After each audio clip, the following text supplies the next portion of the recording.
I've been getting a lot of guinea pig suggestions, and I think Carly has something to do with it. Probably.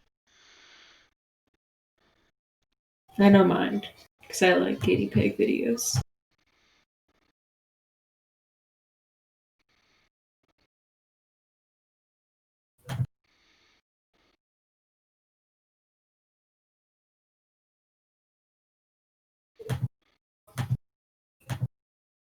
People were trying to dump trash outside my house today. That's nice of them. Yeah, my mom just stood outside and stared at them, and then she made our tenants go out and stare at them.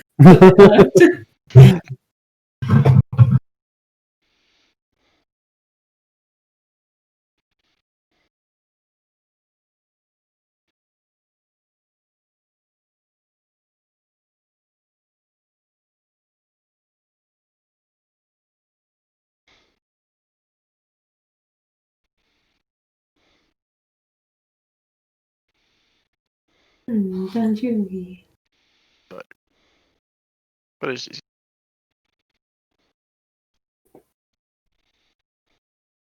Fighter says diabetes. It's a good cat.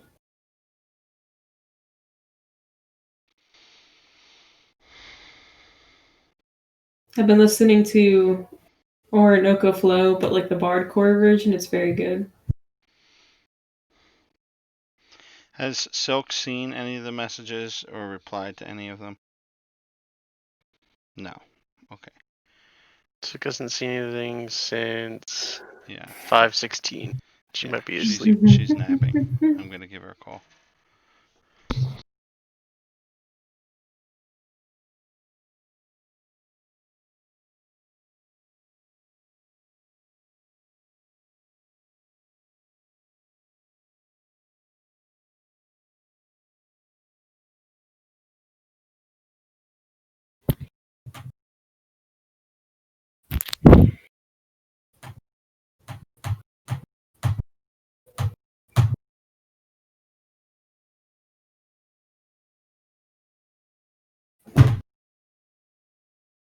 Okay. What's up, Kate? Carly? I hear banging.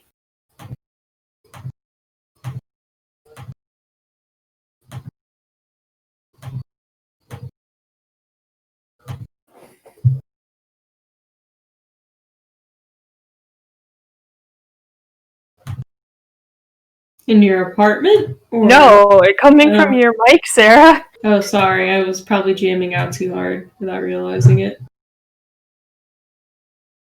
Listen, that Bardcore hits like something else.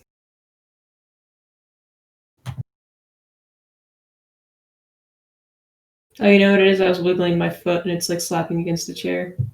Yeah, that's probably what it was. Yeah, that My nuts probably. wiggle.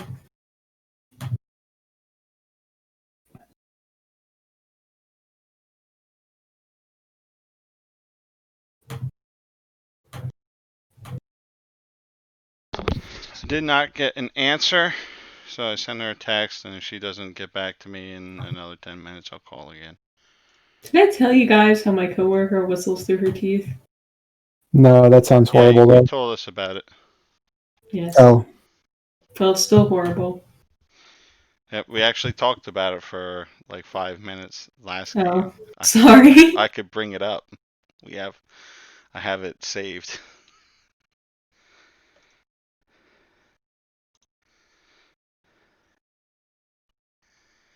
It's okay. Just like I said, at least you don't work in kitchens where every Hispanic dude ever whistles through their teeth. They all whistle through their teeth. I was hanging out in a voice chat with my friend Cab last night, and he was at some party. Now, Cab is Mexican, or no, he is Mexican, but his family like moved up here. So I got like a loud. So he's American, but he's got Mexican descent. Yeah, no, like he migrated here, so he's. Okay. So he's American because he's. Yeah, he's an immigrant, so he's American. So I got like a live stream of like a Mexican party last night, and I'm just like, oh boy. They were playing, what's that song? One Hop This Time. The Cha-Cha slide? Yeah, they're playing the Cha-Cha slide. It doesn't sound like a Mexican party. It sounds like a party. It was very loud It there. sounds like a school dance. Yeah, that sounds like a school dance.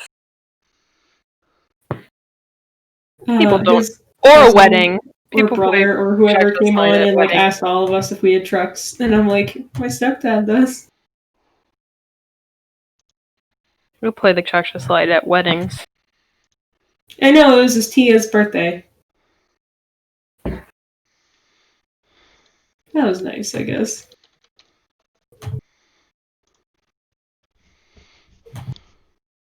Our basement flooded again.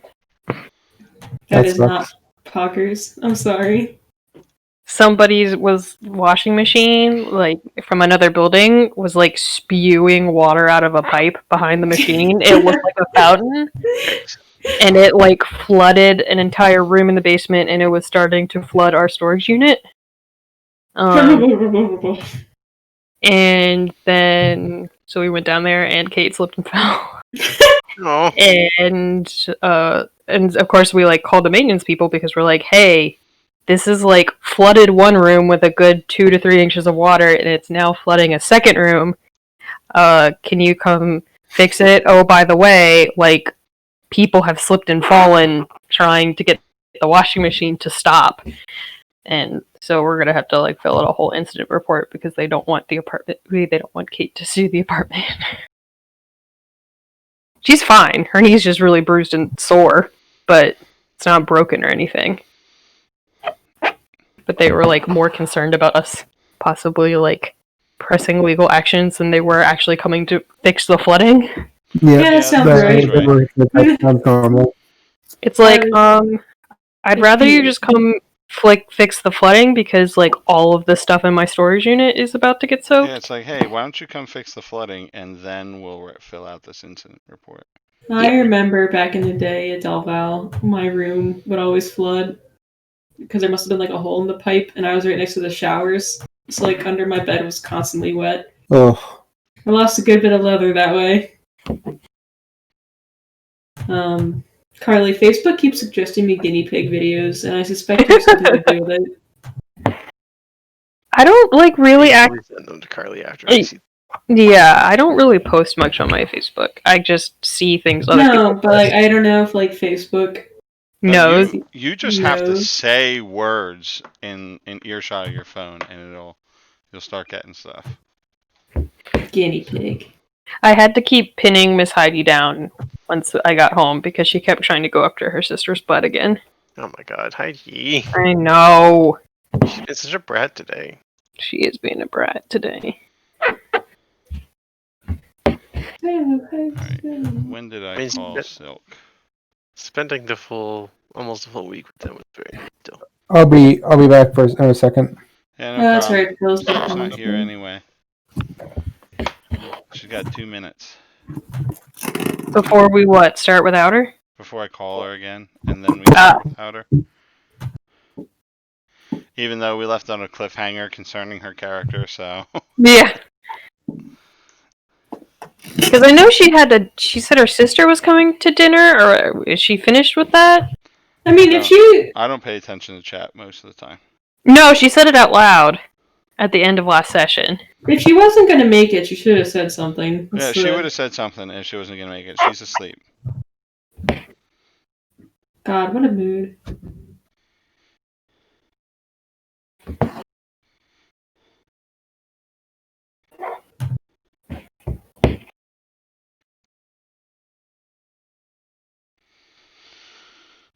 Yeah, so I had to like hold Heidi's head and was like, stop.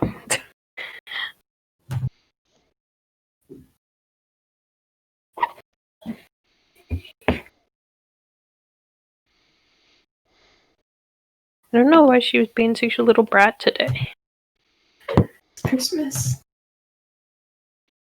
It's gonna get cold. I have yet to spoil their presents. I'm so bad about that though. Like I've got a couple of presents for Christmas for them and various people. It's very difficult not to give them immediately. To give my guinea pigs Christmas presents. Yes. I mean, I'm making you guys stuff, so like, Mhm. who knows what it'll be, or if I'll run out of energy halfway through and not finish it. I'd like to think I won't, but it's possible. I used that coffee scrub that you made us last year. Like, I finally ran out of it maybe like 2 months ago. Oh yeah, I love that stuff. Yeah, it's good stuff. I like making handmade gifts. They are fun and simple and mean something, so I put effort into it. I try to make a lot of handmade gifts. I'm doing a lot of handmade gifts for my family this year.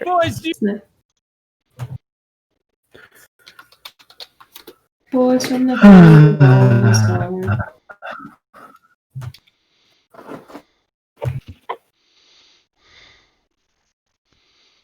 I like this dragon. It looks like a watermelon.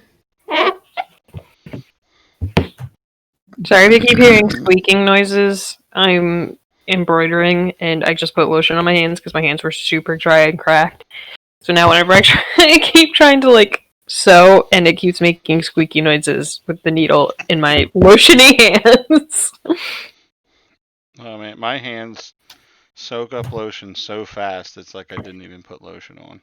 Have you ever considered like lotioning up your hands and putting like gloves on them? I used to do that when I was a little kid. Like for a good majority of my life, I had to sleep I had to put like legit salve on my hands and then sleep with cotton like gloves on because my hands would. I'm not as bad as I was when I was little. I was a hypochondriac, and so I would wash my hands to the point that they would bleed.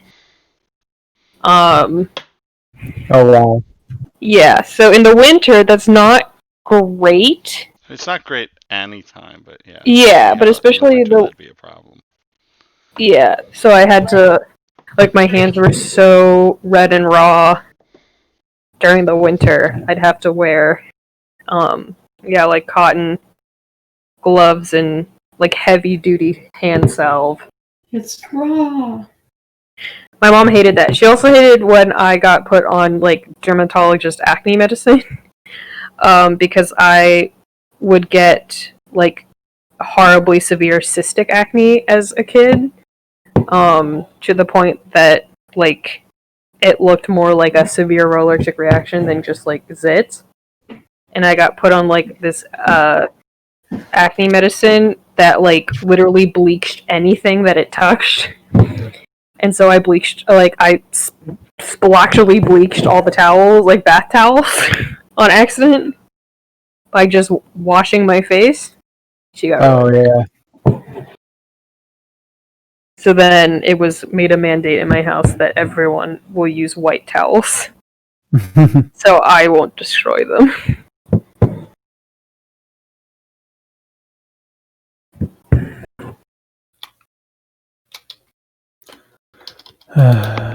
No answer. I'm going to ask her to make an alarm, since this is a reoccurring thing. An alarm might be a good idea.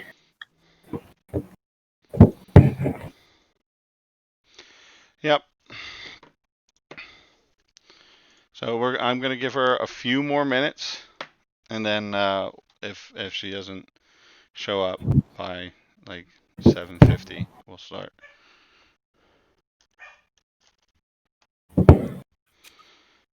So if you need to get to the bathroom or get a snack or something, now's a good time to do it.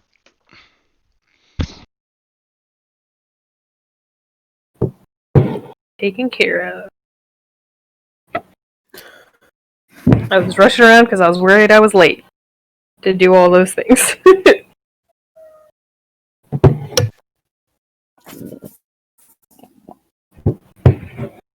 Somebody's meowing.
Ray, I like that you were able to recognize those cold cuts as Aldi cold cuts.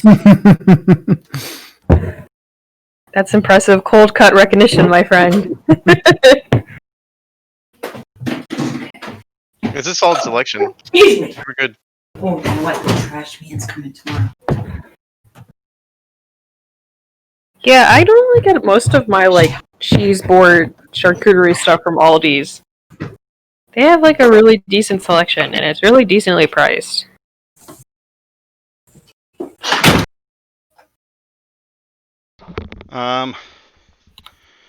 Ray's not signed into the Roll20. Oh. Chance.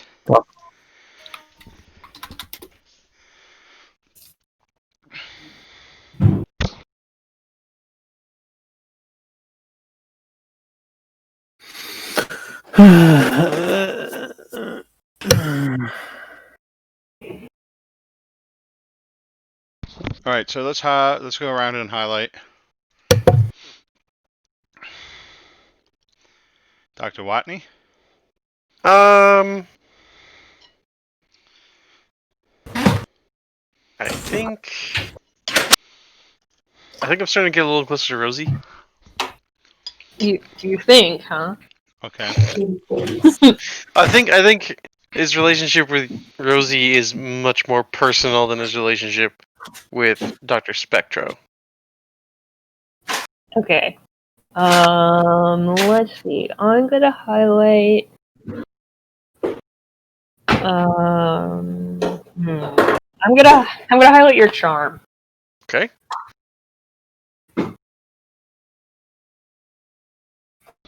I will highlight your sharp. All right. Rosie. This is hard. Who's banging? I would imagine. Yeah, I don't know. That's Sarah. Okay, Sarah. That sounds like Sarah thing. I muted Sarah. I'll get back to her in a minute. Who's closest to Rosie? Well, all the people I would normally pick are not here. So I guess I will will pick Dr. Watney. All right. I'm gonna highlight Rosie's. Cool. Okay. I highlight Rosie's weird. Okay, cool.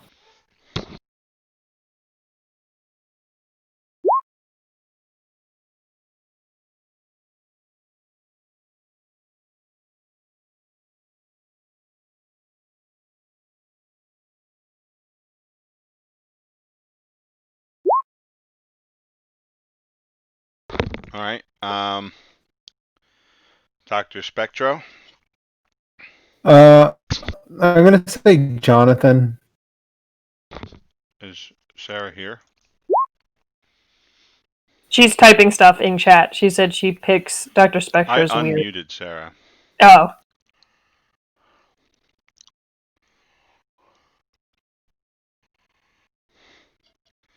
Well, don't be in the And for kitchen, Sarah, I'm gonna people. pick. I want to see. I want to see. I want to see some sharp out of Jonathan. I want to see Jonathan be clever. I don't think Jonathan Would you say would be good up at that, again? but it would be interesting to see. I know, but I think it would be funny. No, Jonathan's not bad at sharp. What was the other thing you highlighted for Dr. Spectro?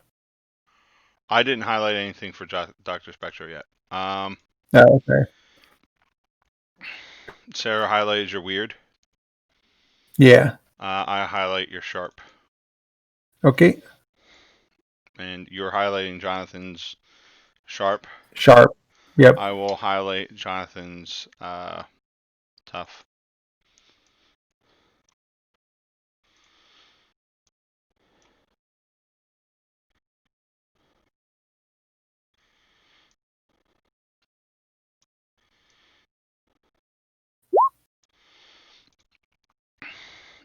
right.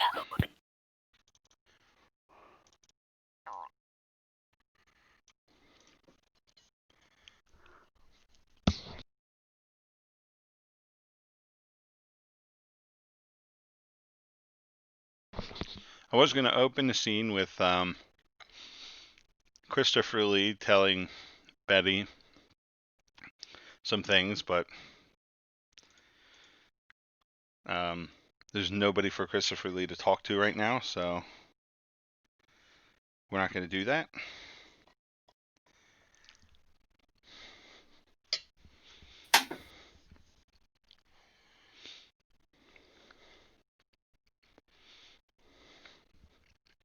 I think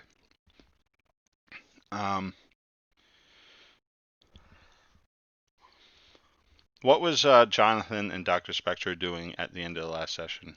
Were they heading to the bar, or were they... I think we had finished up with us talking to Dr. Price, and I think that's we were where heading ended. to. I think we were heading to find Dr. Watney. Yeah, that's what we were doing. We're heading to find Dr. Watney. Okay. Are you going to his house? Probably to his house first. Yeah. Let's go stand outside of his house. Am I still at the bar? Yeah. So, okay. I think you get to Dr. Watney's house and his car's not there. Car's not there, lights are out. All right, well, then I guess we'll go to the bar. Could be out grocery shopping. Doesn't have to be at the bar. All right. Well, it's like 11 o'clock at night and it's 1950. No one shops for groceries now. No.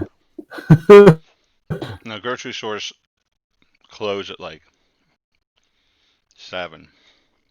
All right. And he does not do his own grocery shopping. So I think you get there and Betty's not actually there like she usually is. I forget what Silk's bartender's name is. Clive. Clive? Yes, because I thought it was a cool name, and then I went to the vet the other day, and there was a dog named Clive. Okay. That's how I remember. So if you walk up to the bar and Clive says, Miss Mansfield is not in at the moment. I was wondering if Dr. Watney was here this evening. Oh, yeah, he's in the he's in Miss Mansfield's VIP room. Would it be an issue if we were to join him? I can't make that decision, but I could go get him. Please. So then Clive, takes care of anything going on at the bar, making sure everybody's got their drinks and stuff. And then he excuses himself and goes up the stairs and talks to the doorman, and then comes back down. So, I don't know. What do we want to say happened with Stack? Maybe he left a little bit ago, went home? Yeah, that would make sense. He still, he lives with his family, so maybe he had to get home. Yeah. So, he left a little bit ago. What are Rosie and Doc Watney doing? Probably having awkward conversation? Yeah, definitely awkward Okay. conversation. What's that awkward conversation sound like? I think it's a very dull, like, minor lecture, like casual lecture on nuclear physics.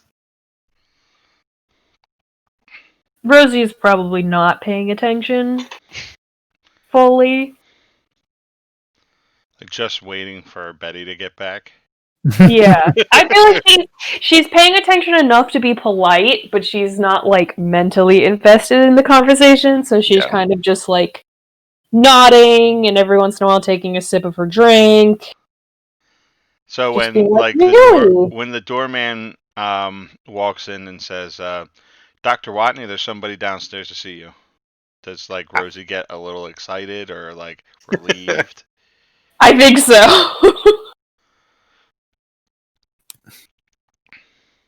But she tries to hide it. Who would it be? I didn't ask. Well, I suppose it would be rude to keep them waiting for too long.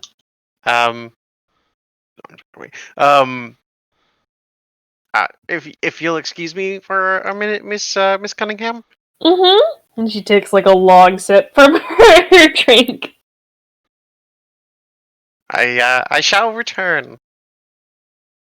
Mm-hmm. And then he nods at the doorman and follows him. All right. And so the he's doorman, thinking he really hopes that it's not who it is? Prince and Vice. Oh, okay. Yeah,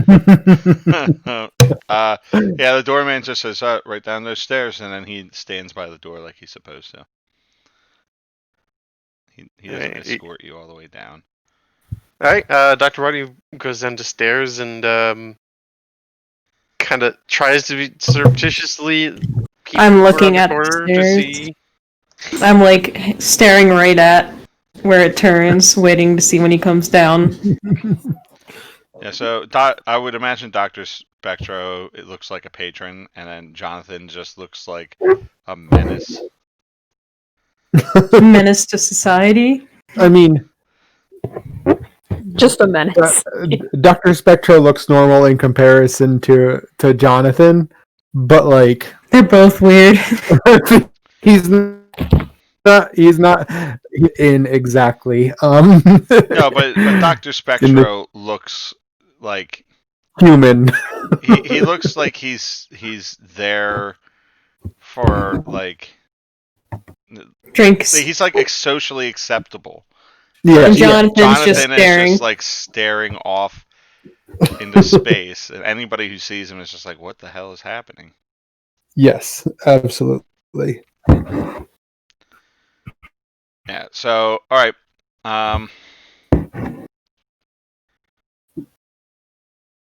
Yeah, you Dr. Watney, you see Jonathan staring at you. And then, Hello, doctor. good evening, gentlemen. How can I help you? Come down here. I think he was walking down the stairs once he realized it wasn't Faster. Right. Up to Dr. Watney. So, what do I owe the pleasure of your company? I nod over to Dr. Spectro. Listen, in the morning, he may even have it now. Dr. Price will have a device. It is imperative that you get your own independence device. Do you understand me?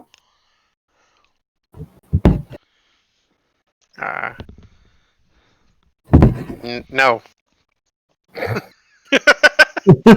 Dr. Spectro will look around.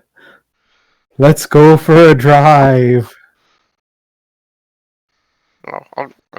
Okay. Get in the car. I think he looks a little worried. I do not open the trunk. I open the backseat passenger side door. He carefully gets in. And I sit up front. This isn't Betty. I can sit where I want.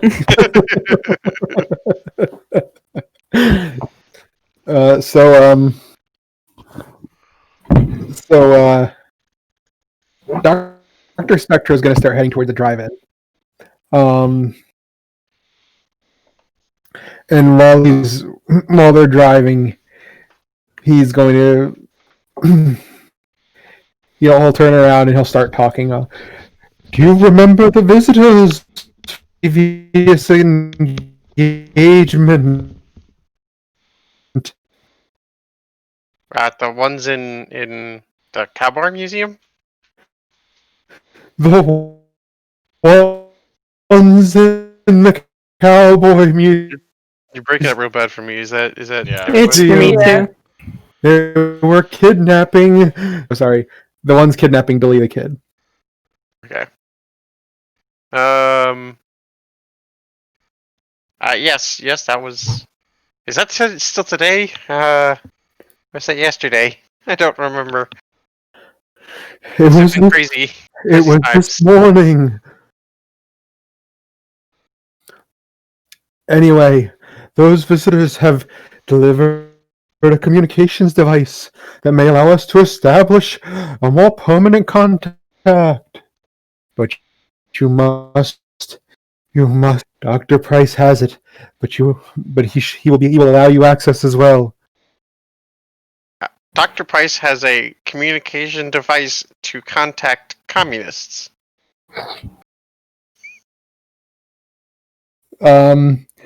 At this point, Dr. Spectro is just going to stop the car and pull over to the side of the road. Jonathan pinches the bridge of his nose. And just, fucking what? Yeah, I think Jonathan and Dr. Spectro share a moment of face palming. Do you want me to beat some sense into him, or are you going to try? I mean, we could report Dr. Price to the McCarthy Commission, couldn't we? I don't remember if that's actually right now, but it's probably later. Probably 60s, isn't it? No, it's the correct era, if not Okay. the precise correct year. And this is alt history anyway, so who gives a shit? Yeah. Oh my gosh. I'm sorry. I'm just trying to think of how he would. Do you seriously believe everything you've seen in the last week has been Russians? Yes, I believe that they are a menace, a red one. How do you not believe that this is Russia? I mean, it's got to be Russians. Like the thing I'm working on, it's a Russian device. During the Second World War, it was said that the truth must go with a bodyguard of lies. I am afraid this is what you're dealing with. The bodyguard of lies. Very little that you will be exposed to in Roswell was developed in the Soviet Union. Sure, Dr. Spectro. And he's like patting you on the back. I'm gonna reach over and grab the hand that's patting Dr. Spectro. And I feel like my hand wraps around Dr. Watney's wrist with ease. And I'm just gonna hold it and look at him. For an educated man. As much as you hype yourself up, Dr. Watney, you're being very ignorant of the situation you find yourself in. It's not fucking Russians. I killed all sorts of things in my time. Apparently, some of them were called Nazis. Various things. And even I, a man so far gone in the past, can tell we're not dealing with something of this world.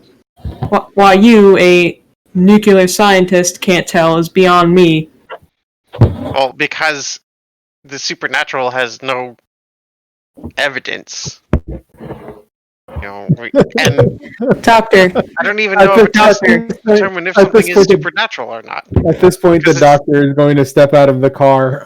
I assume there's someplace desolate, some stretch of desert highway. New Mexico. It's all desolate.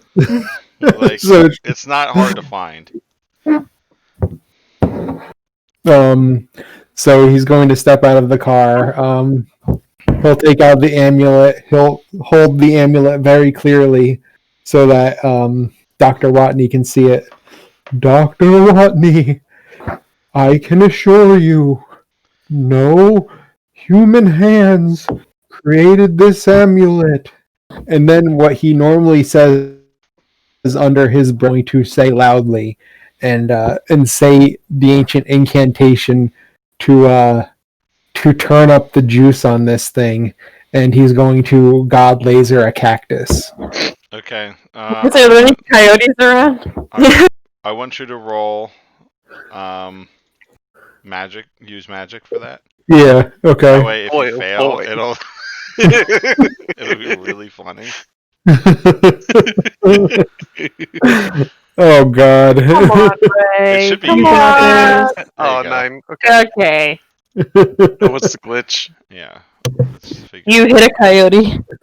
You hit It Jonathan. draws immediate unwelcome attention. It clips a coyote and attacks Oh you. no. All right. Let's see the glitches. Jonathan looks uncomfortable in the presence of such divine power.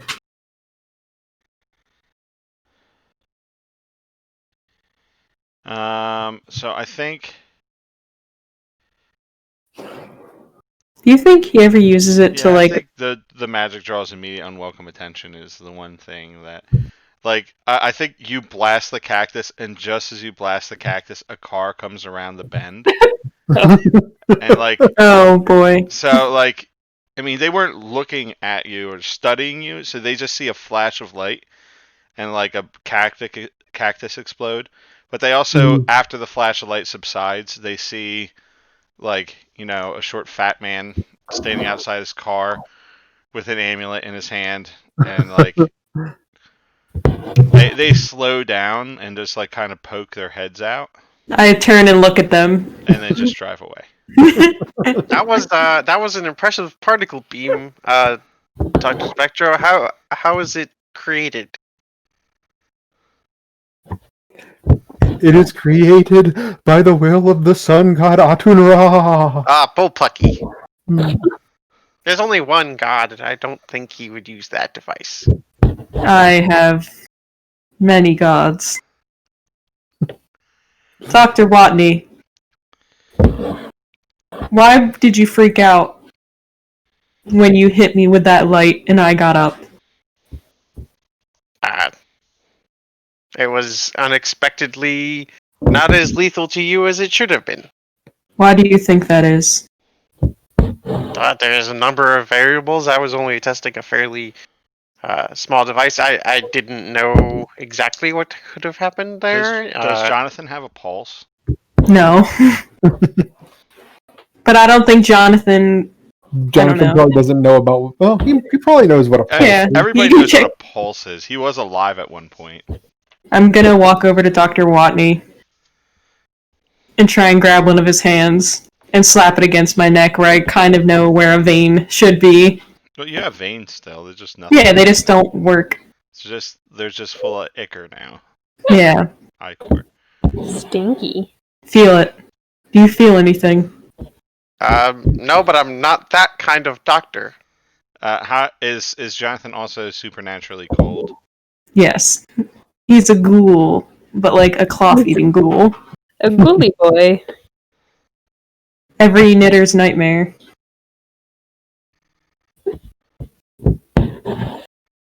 Yeah, I think if you're trying to convince Yeah, I'm gonna have Dr. to roll. Watney, Yeah. you should probably This roll is- manipulate. Is that charm? That's charm. Yeah, that's charm. Somewhat. Can he get a point of help from the fact that Dr. Spectro put on a display too, or nah? Yeah, we'll give you a point for that. 5. I'm very charming. So on a miss,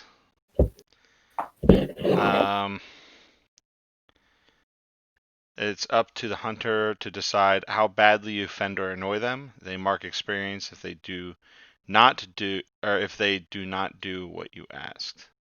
Perfect. I think he's going to try to like wriggle his hand out of your grasp and say, "Sir, please, I don't. Please do not touch me." Danger, danger. I kind of sigh. Relax my iron grip on him and turn to Dr. Spectro. What's that saying? You can't fix. You can't fix. If you lead a horse to, you can lead a horse to water.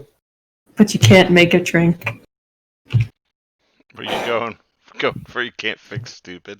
Yeah. All right, Dr. Watney.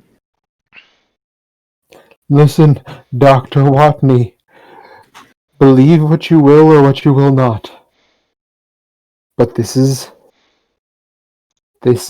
device in the possession of Vincent Weiss could hold many untold secrets. Think they're Russians, think they're extraterrestrials, think they're relics of the old gods. But there are secrets and knowledge to be had. We cannot let Dr. Price hold the only access to this. You must make sure you have access to this device and break whatever code the builders used. Whether they are Russian or not, you will do your country a great service. Oh, that I can understand. Let's go get some hamburgers. Yes. I was gonna say, are you going to a drive-in movie or like a drive-in restaurant? With McDonald's. waitresses on roller skates driving. Okay. No, we're going to an old school drive-in, and Nice. We're going to Sonic. We're going to ye olde Sonic. What's Rosie doing while we're doing all this? I think that the doorman comes to the door and he says, Miss Cunningham? Yes. Miss Mansfield has been summoned on urgent business and unfortunately will not be able to attend you for the remainder of the night.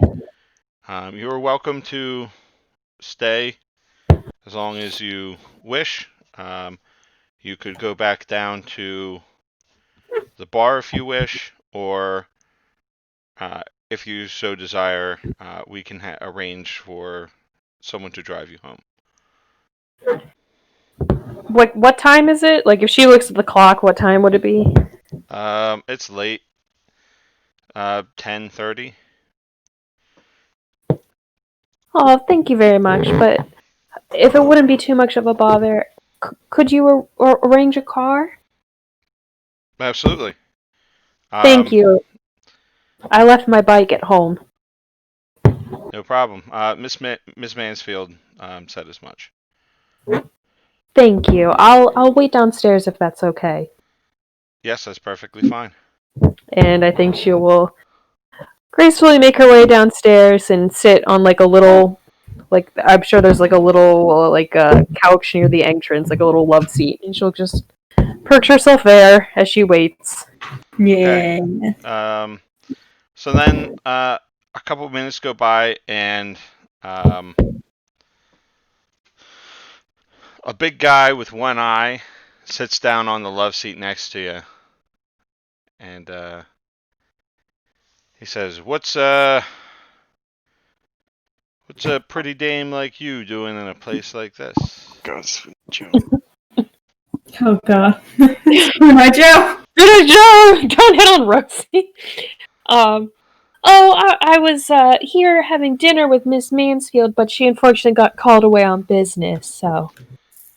Are you friends with Betty? You could say that. Friends, also mutual co-workers, I suppose.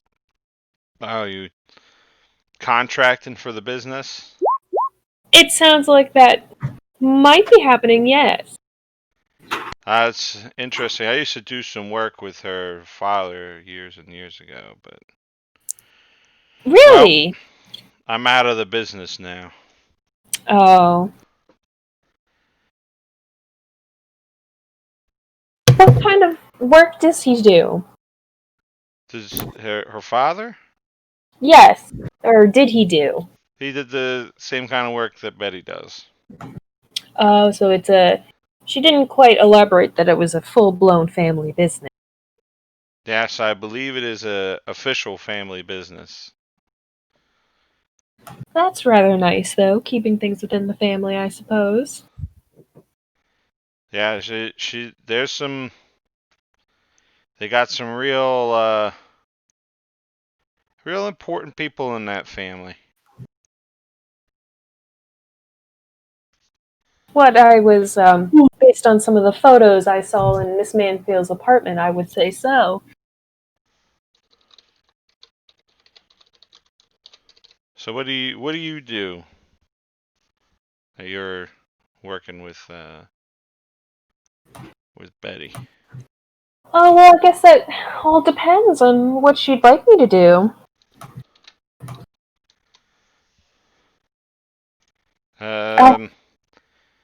Maybe I'll be a little bit more clear.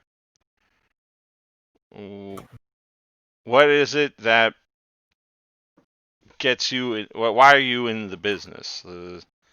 What can you do, or what have you seen? Oh. Not just anybody can come to this place. I don't know if you know that.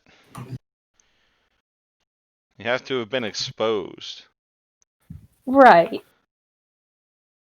Well, what is the best way to put this?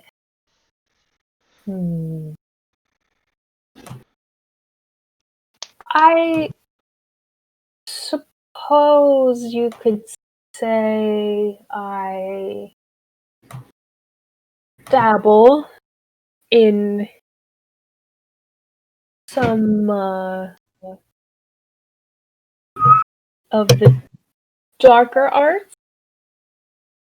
Like a witch or something? I think she kind of chuckles. She's like, well, I haven't been called a witch yet, but that probably would be a good description for it. That's interesting. I've seen some magic in my day. Have you? Everybody around here has. Well, just about everybody. What? I'll put them right over here. Yummy. It's What?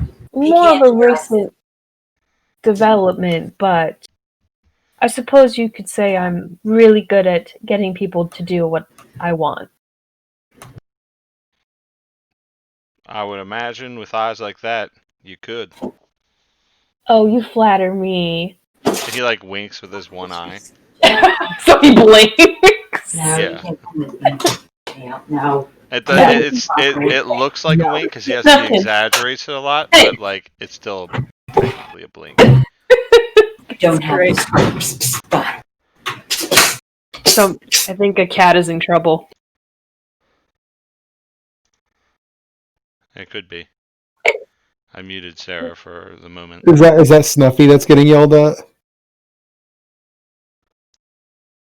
Yeah, I love it. I love it when Toby fusses at Snuffkins. It's the best. I think she smiles and yeah, it's like, oh, you flatter me so. But yes, it seems like Miss Manfield might need some more persuasive help with some things, which I'm happy to provide. I'm sorry, I just saw Fork-Toed Joe. Fork-Toed Fork-Toed Joan, Spoon-Eyed Joe's wife. Do you think at what point would Rosie use her powers to make somebody go away from her? Is it getting close to that? Probably close to that. So I think he starts like asking different questions. So he says, "So where are you going tonight?" Oh, just home. I have work in the morning. My day job, I suppose you could call it now. Yeah, where you work at? Oh, just the bookstore in town. Nothing fancy. Oh, okay. Yeah, I know the place. I'm trying to see what would be the best way to... Yeah, I feel like at this point she would probably use magic to convince him to leave. Leave her alone. Okay. Do you have anything that can do that? Let's see. Or is that gonna have to be a use magic? Hold on.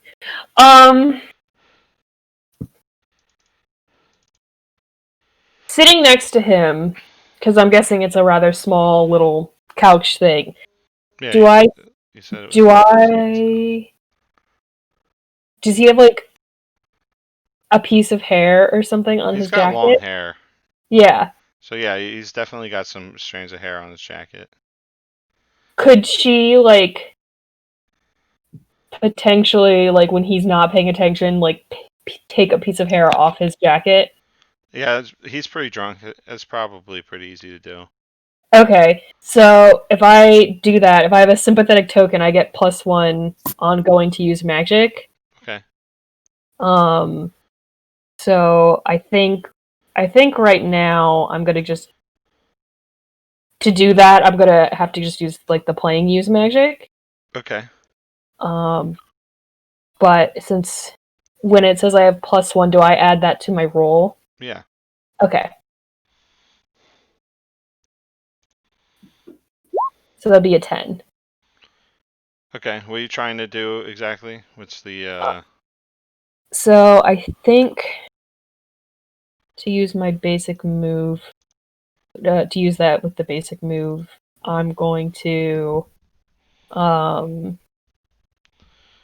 let's see. I think I'm gonna try to do, like the do one thing that's beyond human limitations, Okay. and basically like Jedi mind trick him into like just getting up and leaving and walking away. So like behind like you get Spoon-Eyed Joe to shut up. That's beyond human limitations. Yeah. Or even just like get up and walk away from her. Like Yeah, that like just compel him to stand up and walk away. Like even if his mind's like, "Hey, what the fuck am I doing? Why am I going away?" yeah, okay. And you rolled a 9 total? I rolled a 9, and then because I get +1 forward, I forgot to add that in when I rolled in the little pop-up thing. Oh, So okay. I think So it you would got be a 10. 10. I got a Yep. 10. Yeah. Okay. Yeah, no problem. He like doesn't even get through his next sentence, and he says, "Well, maybe I'll stop." And then he just stands up, turns around, kind of like robotic, like, and just walks away. And then, like a couple minutes later, somebody comes to the door and they say, "Miss Cunningham, Yes. your ride's here." Thank you so much. And she collects herself and follows them outside to catch her car.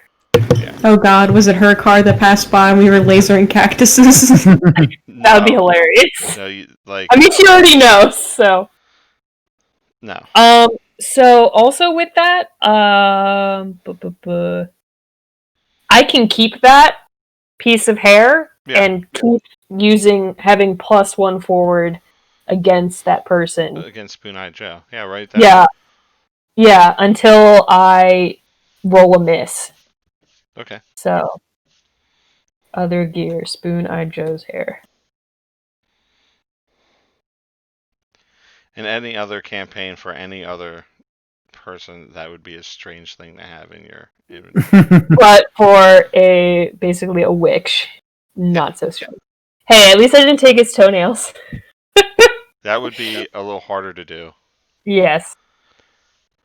So, she may or may not have like a weird system of keeping people's various hair and things that she wants to control. Like, I picture lots of little vials, which is probably creepy and gross. Yeah, in the Iron Druid Like a tackle Chronicles, box.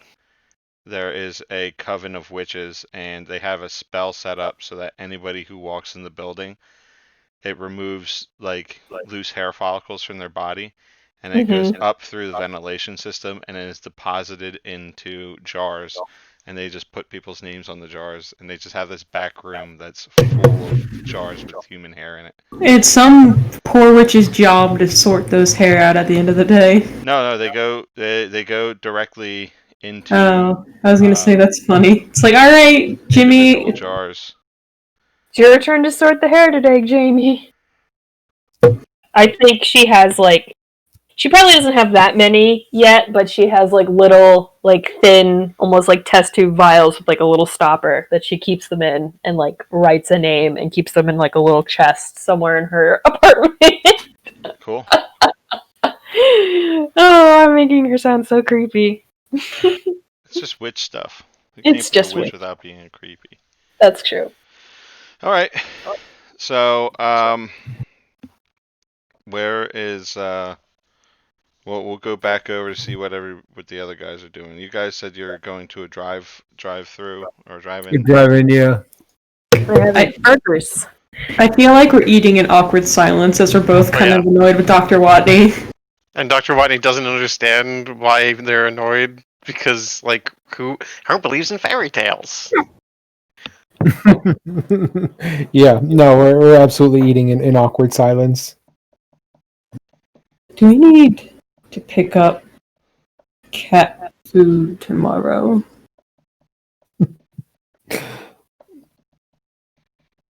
No. Was that a question or? This is just Jonathan talking to Dr. Spectro. Dr. Spectro just nods back with his mouth full of hamburger. All right. All right. Are you guys gonna have any more roleplay interaction, or No, I think we're just gonna shun him until we drop him off at his house. Okay, so the purpose of this drive was to try to convince him that this stuff exists, and it didn't work. It failed utterly. Yes.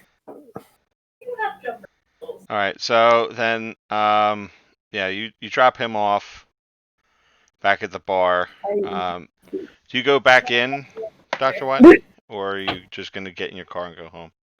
It's probably like 11:15 at night.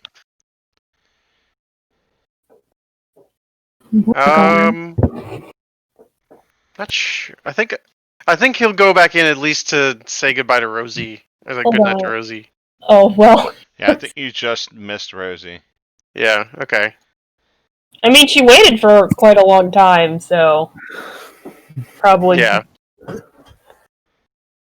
Hold on, I'll be right back. Somebody's calling my phone. Yeah, no problem. Okay. Yeah, she's not here, so. Alright, then he'd probably get in his car and go home. Okay. Does Jonathan and Dr. Spectrum have a conversation about what just transpired before they get home? Yeah, I mean, we can even have this conversation in the house, but, well, the man shot me with a beam of light. I did not die, and still, he's convinced. At least he doesn't think I'm Russian, so there's that. Make sure you don't speak your native tongue around him. He probably would. Jonathan kind of scoffs. Well, I could call up a Numidian sphinx, have it destroy his home, and he would not believe it. he would probably think it was Russians targeting him, Dr. Spectro. Besides, if he's homeless, he'll probably have to move. We kind of need him. His house is probably bugged. Oh shit. Should we have told him? Probably. Oh well. Oops. Like, you guys got so distracted by, like, the bullshit that you didn't tell us So else was. frustrated. Well, I'm sure it will come up eventually. I mean, oh no, Dr. Weiss is gonna have to hear him awkwardly talk to somebody. Ooh. Oh. Once we rest, tomorrow I will set up a scrying room. Two can play at this game. Alright. Let me know if you need me to move any furniture. I will need you to wrangle the cats. Oh, great. Alright. Approximately how many cats do they have? More than you would think. A lot. I feel like Dr. Spectro also feeds the ferals that are outside. So, like, they have the house cats as well as, like, the feral colony. Yeah, it's kind of a fluctuating number. Okay. It depends on how many kittens are born every year. Just FYI, everybody. Dr. Spectro is probably a small scale ecological catastrophe. Oh no. Like, he doesn't know any better, and if he did, he wouldn't give a shit. I'll grab cat food while I'm at it in the morning. I mean, cats are revered in ancient Egypt. Exactly. Oh, yeah. And Jonathan thinks they're the shit because, like, you know, cats are pretty much important in every religion, especially old age ones where they kept rats out of your grain silos.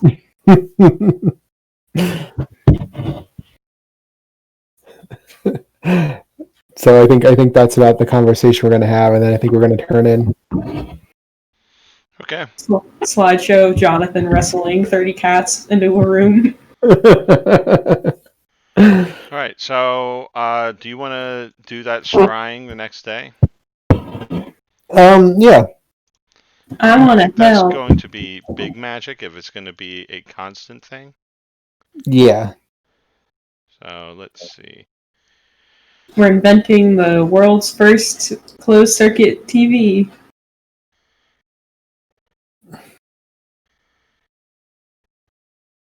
So I think the two of you can do it. It'll take a few hours, but you're going to need something. You're going to need something of Prince and Vice's. Alright, well, I can go punch him. Or are you looking for something more subtle? I think we'll go with subtlety. Let's steal a pen. If you're lucky, Rosie might have some of his hair. Also have my hair, and that makes me nervous. Rosie probably has all of y'all's hair.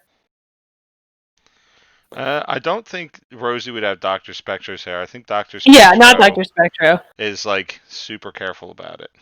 Oh, yeah. He's already a fucking neat freak, and then he's also afraid of you, so. I mean, Alright. Mr. Weiss frequents the bookstore quite a bit. Like, I'm sure That's it was true. very easy to just get a piece of his hair off the counter. Oh, Mr. Weiss is a little bit more savvy. Well, a lot more savvy than Dr. Watney. But I don't know that he's got you pegged. He doesn't know exactly what you are. Yeah. So he's probably pretty careful, and he's also, like, his hair's all got pomade in it, so it all kind of sticks in one place. Doesn't really go anywhere. Yeah. So Not even off his hair. car. Not even like off of his coat or something. He's leaning on the counter. I Well, wonder if he dropped off a business card at the bookstore. We he could did, go actually. check that. Yeah, she has his business card because she has to call him to tell him his orders are in. Oh, I have an idea. We could invite him for drinks, and when he takes a sip, we'll take the cup, put it in the center of this circle. That's not how that works. That's also very obvious. Give me your This cup. isn't like this isn't like casing a joint to get DNA off of somebody. Specifically you need Give me your something genetic material. something of his, something personal. A pen. He's I don't nothing think ego. a pen or a business card would cut it. I mean, it's up to Minnie, I guess. No, I'm saying I wouldn't play it that way. That's not what this needs to be. No, it needs to be something personal. Yeah, like a pen isn't personal. Unless it's like a pen he got from his mother before she Yeah. died and it's really fancy or something. I feel like Vincent Price should have. Is there a shady way that I could cheat this? Not cheat it. You could go like steal shit from him. Yeah, no, I know. Okay. Let's go to your work and we'll walk past his car. Maybe there's going to be something in it, like his wallet. Sarah, you're the only person who leaves their wallet and stuff like that. I'm just imagining Jonathan just like ripping the hood ornament off of his car. It takes the whole hubcap. This counts as a personal item, alright? Small collection. Somebody just stole my hubcap.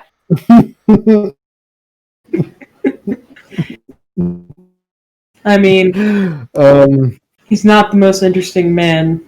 Where do you think he keeps all his stuff? Probably his workplace. That's correct. We could probably access it from the base. But would this thing need to be gone, or would this thing be like consumed, or could it be like borrowed? You're going to need it for as long as you have the spell open. It's like a focus. Yeah. You could go to his house. Do you know where he lives? I'm sure it's in the files. I know his address, but I would prefer to avoid open confrontation. I'm going to open confrontation at this junction. Well, this is your avenue more than mine. Just let me know. I'll go get myself ready. I think at this point, Dr. Spectro is probably going to wait for an opportunity. It seems too high risk to make an open move, but he's going to wait for an opportunity.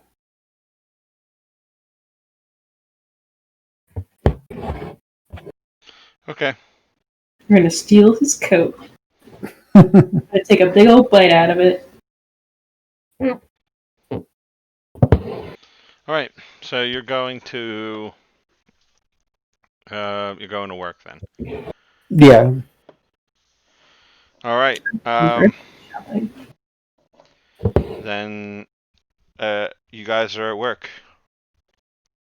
Is Dr. Watney here? What time does Dr. Watney get in?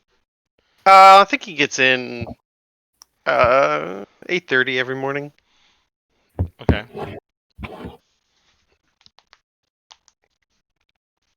I'm gonna go in my Jonathan corner and do whatever menial labor Dr. Spectre needs done for the day. You're gonna do whatever Jonathan's do. Yeah, Jonathan labor. Well, we established that Jonathan basically is Dr. Spectro's secretary. Yeah, I'm gonna grade papers. Try to Jonathan work. Jonathan work. Jonathan work. Smack some rats. It's establishing there's a filing system that's in archaic German. It's impossible for anyone else to find anything. That's the security. That's the security. Everyone who spoke that language has been dead for 1,300 years.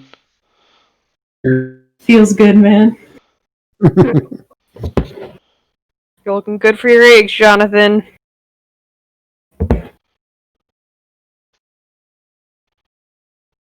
Okay. So you're saying that? So they were saying that Dr. Weiss has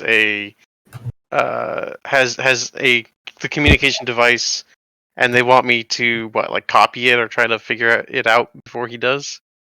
Well, you're going to work together. You're going to work together to study it with him, but you know that there is a transmission expected, and one of the primary goals is to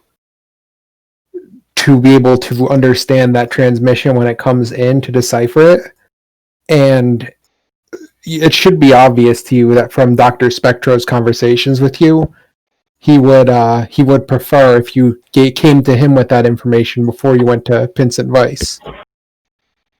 Okay.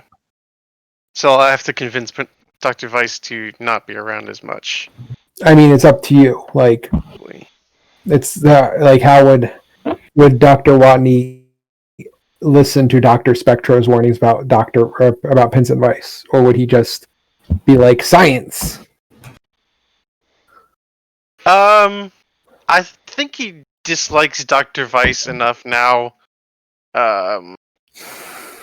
to, and he trusts Dr. Spectro, at least in this matter.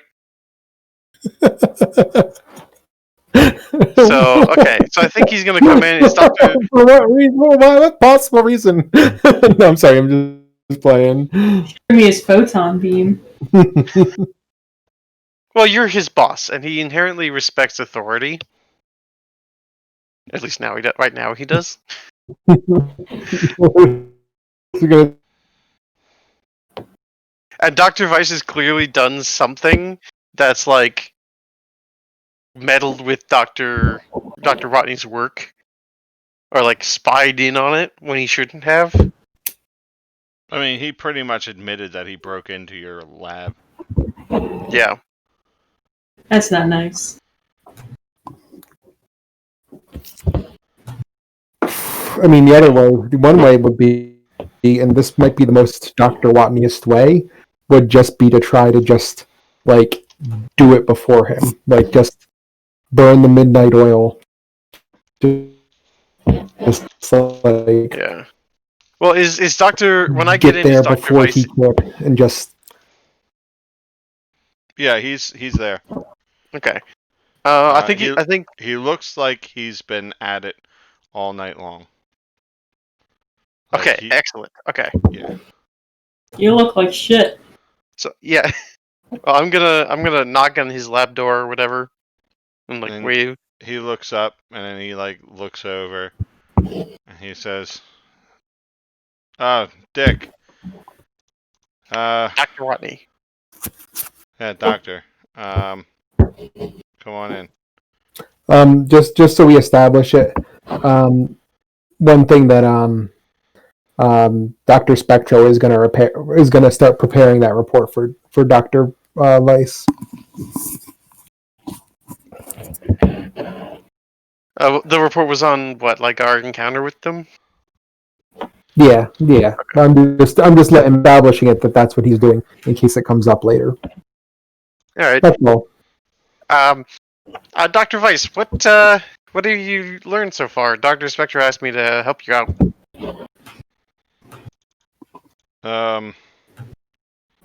I've learned a lot, but this technology is years, decades ahead of its time. It's like, microchips. I'm vaguely aware of them. I prefer the good old fashioned what it was called, Transistors. like, yeah, transistors and tubes and stuff. Yeah, I prefer good old fashioned transistors and tubes and everything like that. Yeah, well, this is run almost completely off of microchips. Well, those have to be extremely microchips then. He doesn't like really register your joke. He says, "I think it's powered by a lithium battery." Wow, we haven't ever been able to get anything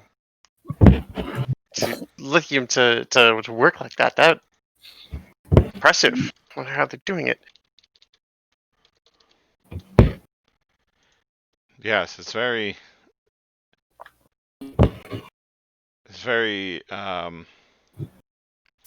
so the microchip was invented in 1958. So we're just gonna pretend like the government knew about the microchip for years before it was released to the public. Sounds about right.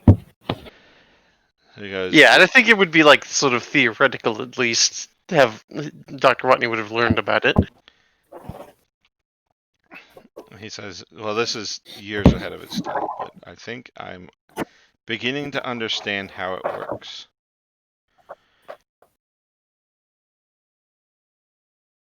Well, you look like you could you could use some sleep. Why don't I take over from here and we'll figure it out.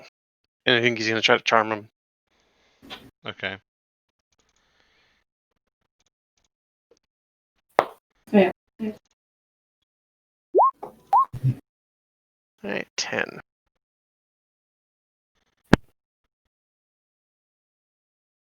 Reward them as promised. Okay. I'll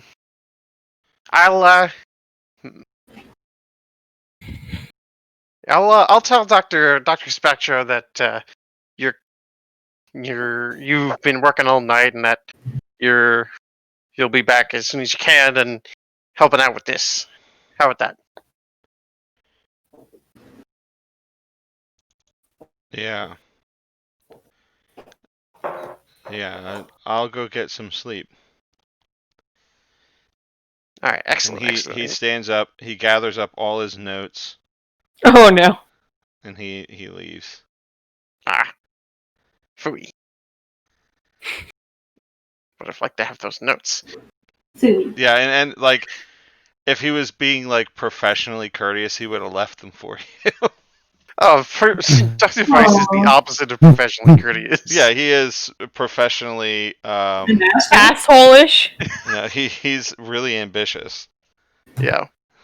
So he leaves, Putting the pitch in and ambitious. like basically an iPhone is on the table in front of you.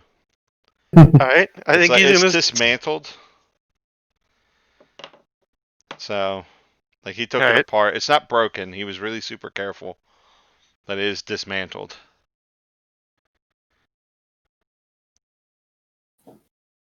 Well, it's dismantled, but they were Time to be expecting a silent. call. What? It's dismantled, but weren't they expecting a message? No, Like, is no, it? they were, yeah, the aliens, yeah. Yeah. Like I said, it's not broken. He hasn't broken it. Yeah. But is it still running while disassembled? Oh, no. He's removed Okay. the battery. He was studying the battery when you came in. All right. I guess Dr. Wachtney is going to, investigate a mystery.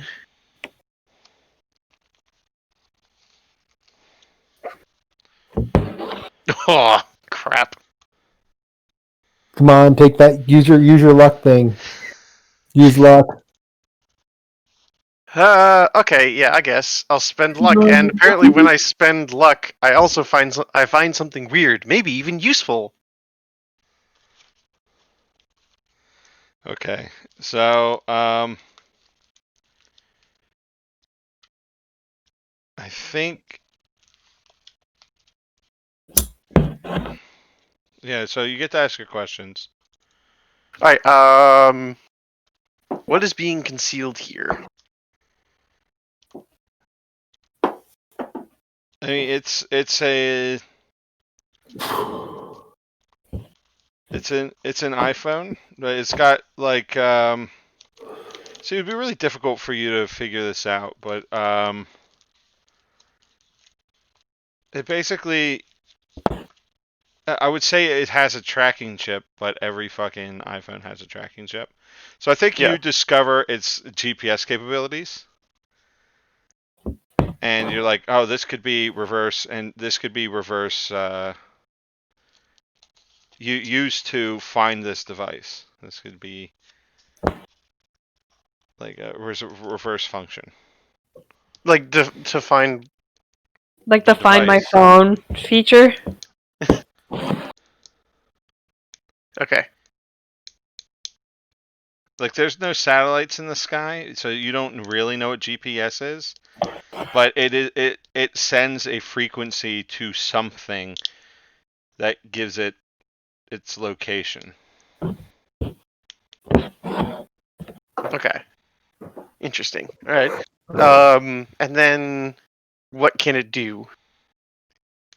It can contact other devices like it. Okay. Alright, then I guess I'll put it back together. I think the weird thing that you find. A lot of embarrassing selfies of the aliens. No, so Alien since I said it nudes. was an iPhone, like the screen is probably cracked because it's an iPhone. And so like there's a little bit of alien blood on it. Where they cut themselves on the iPhone before they gave it over to Dr. Weiss. And Dr. Weiss, it looks like he didn't sample it or anything. So I think that's the weird thing you found is you don't know that it's alien blood either. It's not blood red. It's just a dried substance. Alright, I think he'll take a little sample of that and stick it in like a little tube with some water, and then cap it and stick it in his pocket. Okay. Alright. I guess I'll try to put it back together now. So what are Jonathan and Dr. Spectra trying to do? How are they trying to get a hold of? Which, by the way, like Doc Watney just sent the guy you were trying to steal shit from home. So Yeah. Oops. Do I see him like passing by the office door or something? yeah, you can see him. Like he walks out of the lab, and he goes and he gets his coat and his hat. Are you going on lunch, Dr. Weiss? I've been here since last night. I think I'm gonna go home for the day. Oh, well. Do you need any help getting anything to your car? No, Jonathan. Nope. Yeah, let me tell Do you need any help minding your own business? Oh shit. Jonathan kind of gestures to like the stacks of paperwork he's minding. And he just kind of like puts on his coat and tightens his tie and then walks out. Jonathan grumbles, asshole, in ancient High German. I just keep thinking of there's like a Vine or a TikTok of Ian McGregor. And he's like, bagel is Old English for butthole bread. So now I just picture like Ian McGregor's head like weirdly translating what Jonathan is saying. I'm gonna like wait a couple seconds for Dr. Weiss to get out of immediate eye shot and step over to Dr. Spectra's office and kind of crack the door open a bit. Hey, Yeah. he's leaving. I just thought you should know. Then it's the perfect time to deliver my report to his desk. Alright, you're gonna have to catch him though. Or do you want me to run it to him? No, I want to go to his desk. Ah, yes. Duh. Jonathan kind of smacks his forehead. And then Dr. Spectro is going to head to Dr. Dr. Weiss's desk. Dr. Weiss's desk. All right.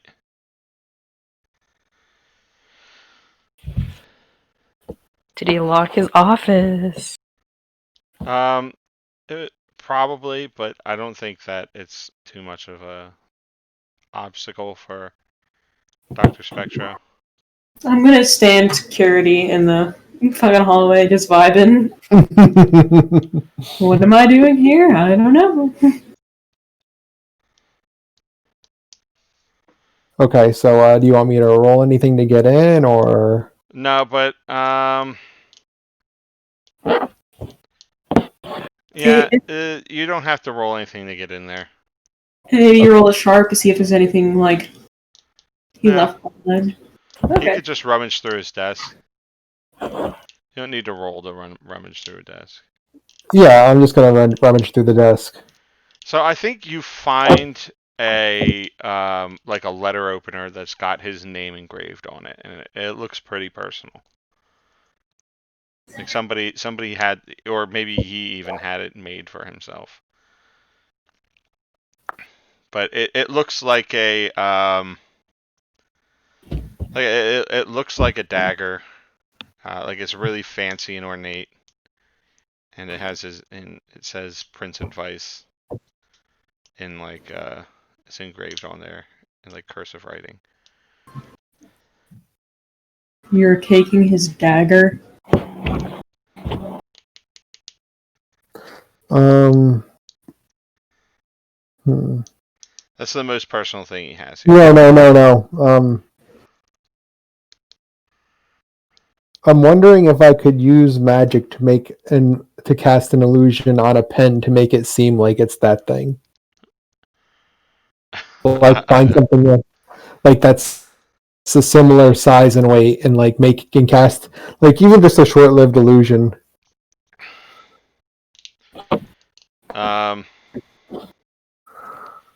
I don't know. Maybe that might be something you can do with do one thing that is beyond human limitations.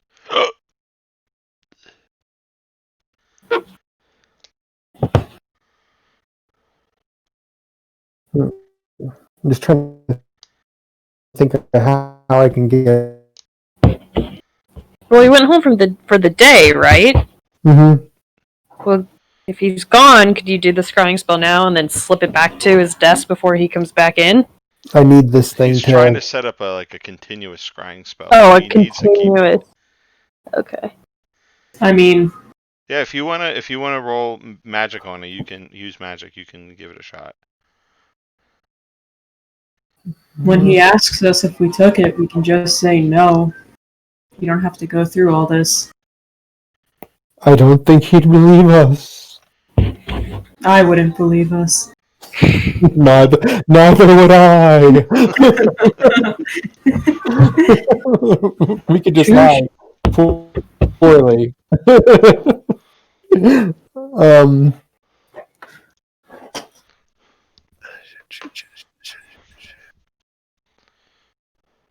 Do you want me to help you with your magic?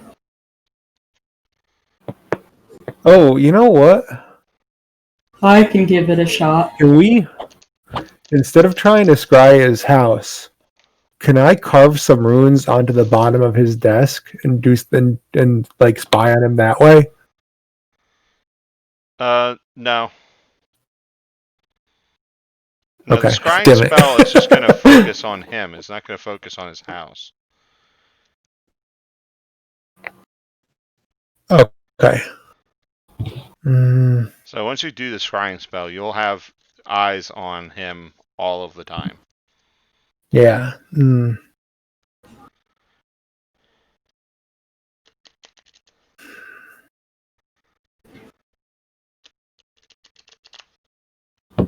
We could have just stolen one of his ties. You know what? If he finds out, we'll treat it as an object lesson. The Russians have their own witches. The old crone of the woods has a network that has long and sharp fingers. Don't speak of her, Dr. Spectre. Just I feel like they both like do a sign of warning and like spit over their left shoulders in unison. Like draw triangles in front of themselves and then just spit. All right, so we're gonna try and do the magic to cast the illusion to make the pen look like the letter opener. All right, go ahead. And do you want to roll the help, Sarah? yeah. Everybody. So you're rolling cool. Yeah. Everybody. I got a 6. I don't help. What's that unwanted attention? No, because it's a different thing. On failure, you expose yourself to trouble or danger with. Oh God damn it! I think you guys fuck this up Pretty bad. Oh God. Marcus, what did we do? I'll let you know what you did in just a second. So you know what, Minnie? I'm gonna say he's already warded his room. That's what the fuck up is. He saw this coming, and we run right into it. We run right into his magical defenses. Yeah, that sounds about right. Ouch.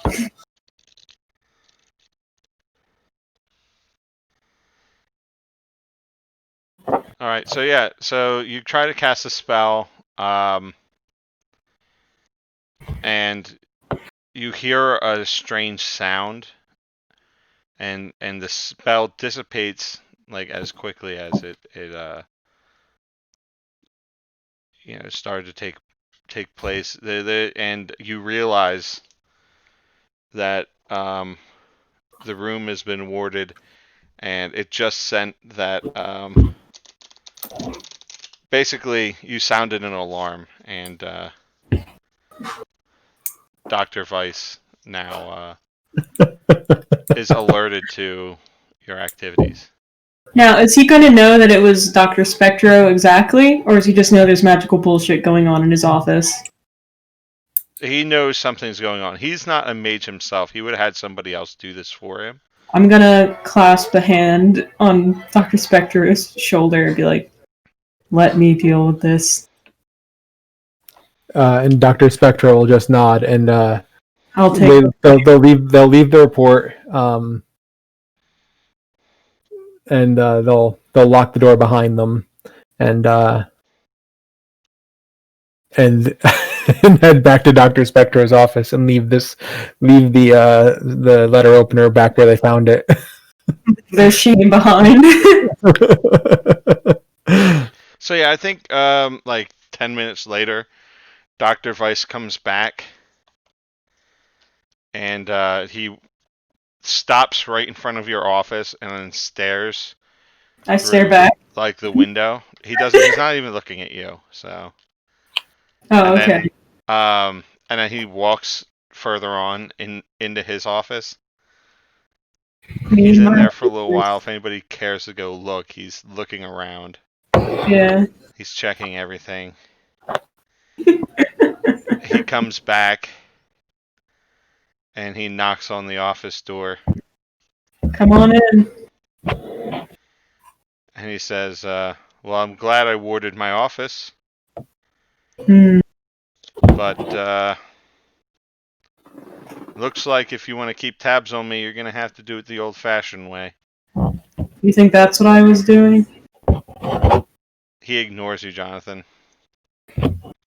He's rude. looking at Dr. Spectro. I'll just spill a coffee cup on your desk next time. That would have been easier. Dr. Spectro is just going to go with his excuse. Our side is not the only one who encounters that employs people who are skilled in the mystical arts. It was worth checking. Are you going to try to manipulate him? No. Okay. I mean, it's then the truth. He just doesn't believe you then. Okay. He doesn't believe that's what you were doing. Okay. Unless you want to make him believe that. No, I don't particularly care. I don't think it's. So he smiles and he says, I'm still up one, Dr. Spectro. He says, better luck next time. And then he leaves.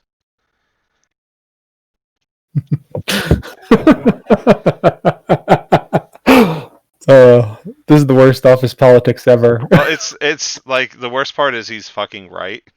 Yeah. He's still got your house tapped, and you don't have anything so far. Yeah. Jonathan sighs. Kind of leans back in his chair. Just like, thank you for making the effort. fucking wizards. It's almost like he doesn't expect anybody who doesn't have a doctorate, like some piece of shit. My family did a D&D session, and we might be doing it more. And like, my character is the only one that doesn't have magic. I called them all finger wagglers. Spectre, you gotta let me fuck with him.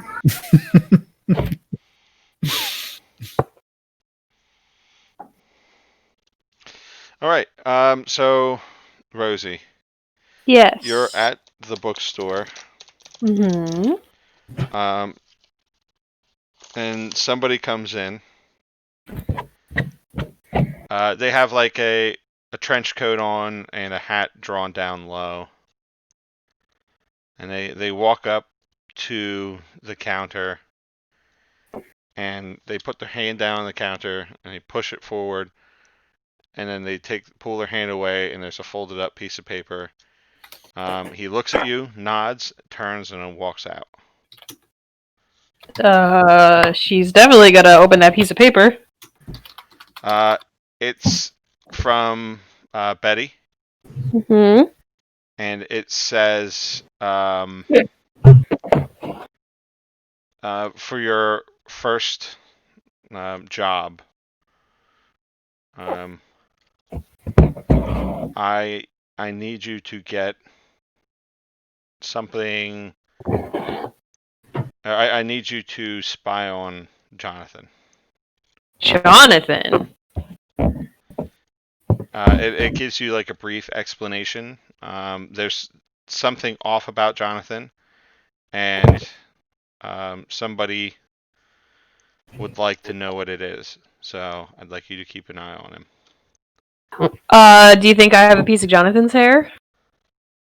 That's up to Jonathan. Let me see, 'cause I think we established something in our background. Let me check my bio and info. She took control of me and made me stop being aggressive and angry. She was a piece of my hair. You tried it after that. Okay, so I do have a piece of your hair. Yeah, Jonathan's weird undead person hair. Okay, well this will be slightly more easy for me. Okay. I think when she closes the bookstore for lunch, because she's probably the only person there at the moment. Mm-hmm.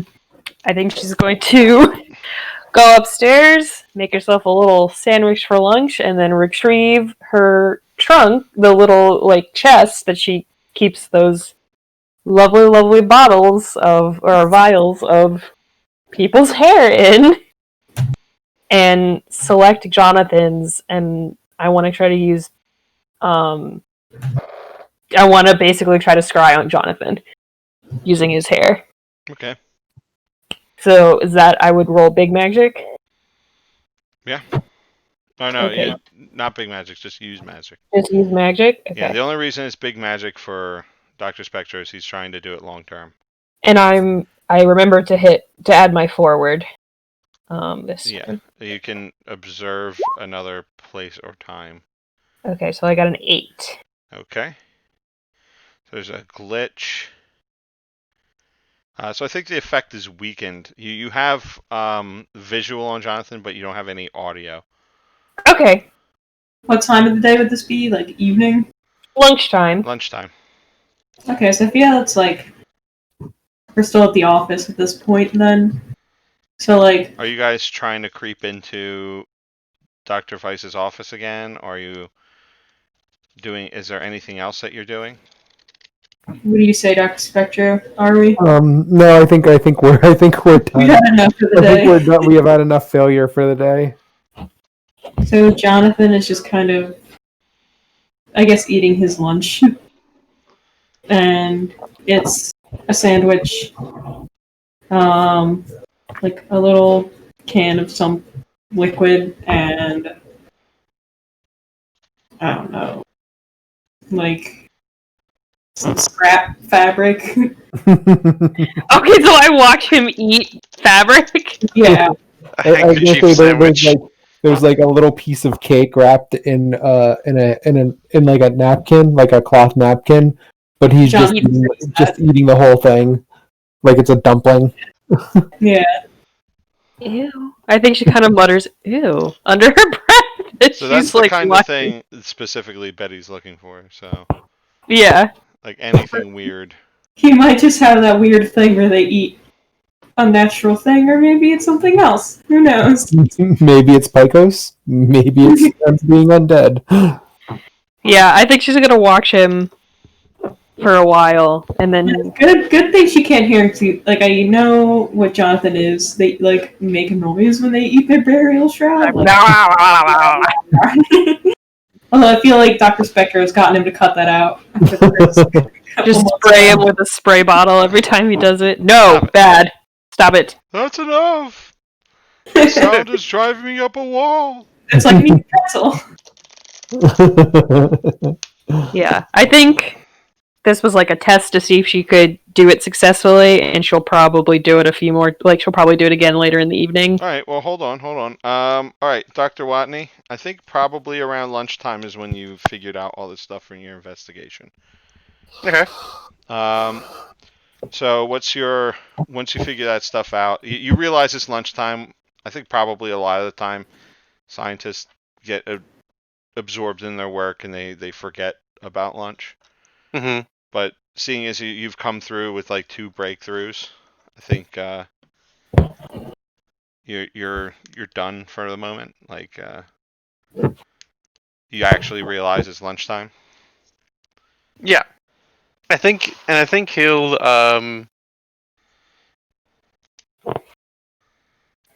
does he have a secretary himself? I'm everybody's secretary. I don't know. Probably not. Okay. High enough to get a secretary.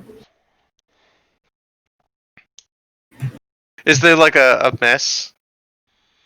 Or like a cafeteria? Yeah. Okay. Yeah, I think he'll go there. He'll have the thing in his pocket, and he'll get some food and try to find Dr. Spectro. Okay. Does Dr. Spectro eat in his office? Yeah, Dr. Spectro eats in his office. Yeah, it's probably something you know. Okay. Yeah, so he'll head over there and he'll knock politely on the door. Okay, so you guess Jonathan's gonna let him in? Oh, Dr. Watney. Jonathan, I'm here to speak to Dr. Spectro and tell him about what I found out so far. Well, he's eating. Did you bring your lunch? I did. I got some a soup at the commissary. Well. Spectro, Watney's here. Come in! Oh, so I'm guessing is she currently seeing all this Yeah. through scrying? Yeah. Ooh. Oh. Ooh. So you see Dr. Watney come in with his lunch. Oh, gee. Yeah, so I think he'll carefully place it down on whatever table or even Spectre's desk, whatever is close enough to a chair to eat at, and I think if Betty's scrying, she definitely sees like the slight glare Jonathan gives Watney. Yeah, sorry. As he exits. glare. Interesting. No. Jonathan, close the door! You got it. Yep. Close the fucking door. Oh, no, go back in. Go back in. She's like murmuring to herself. Is Jonathan in the office or outside the office? I think there's like the secretary space, and then there's like a door behind that. That's Dr. Spectre's office. So no, he's in like the secretary. So is Rosie suddenly interested in what's going on with Dr. Watney and Dr. Spectro? No, but I think she's being nosy. I'm just asking because, like, you probably have one of Dr.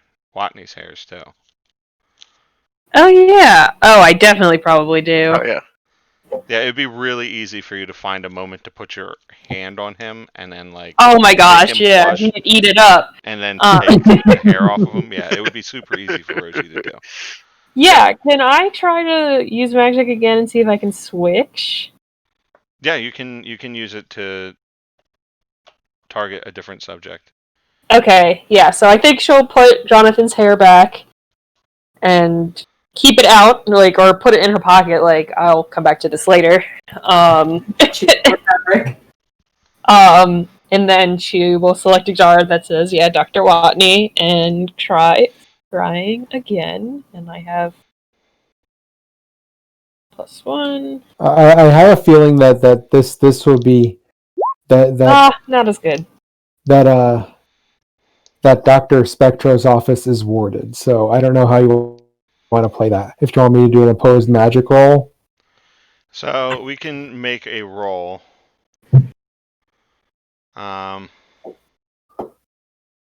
Let's see. Use magic.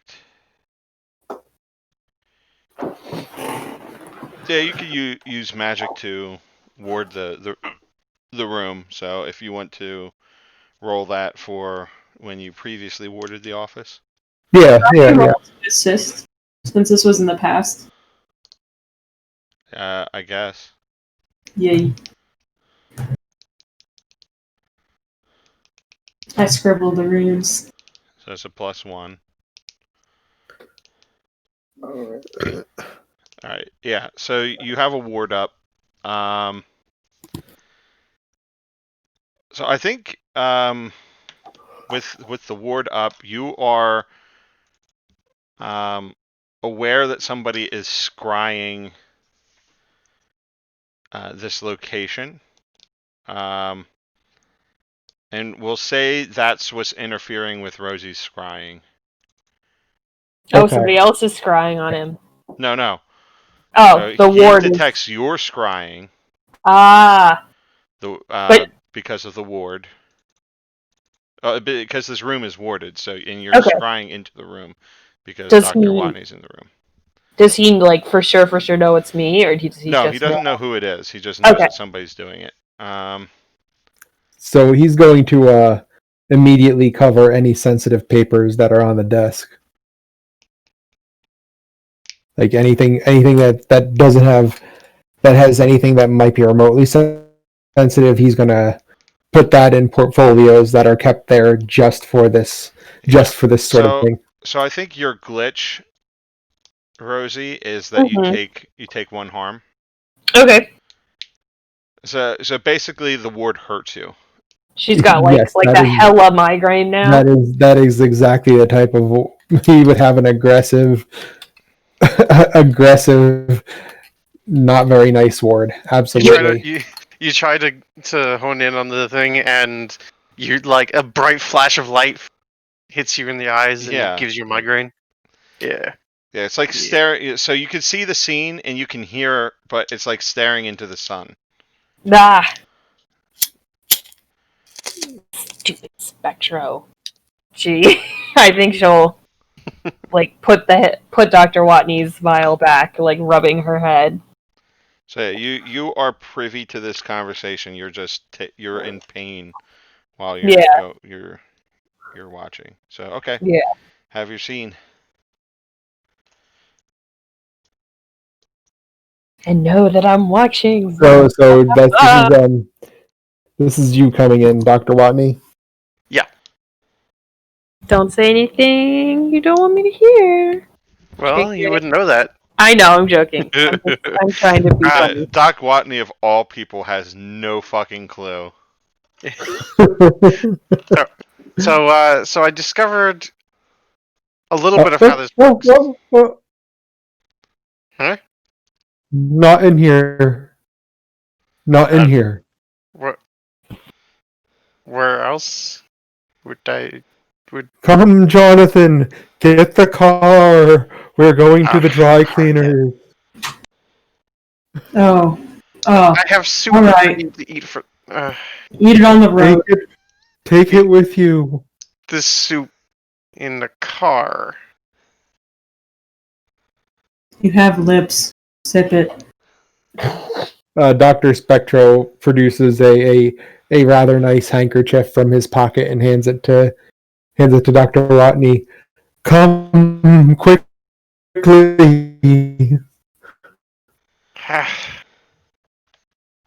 You and your crazy superstition. All right.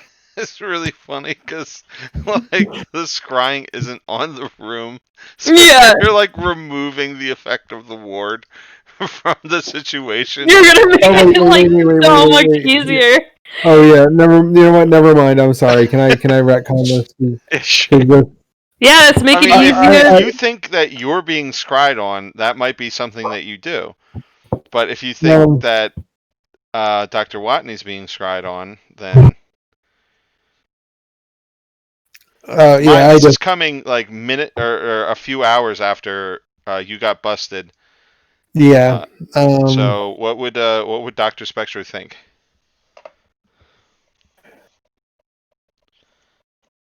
Hmm.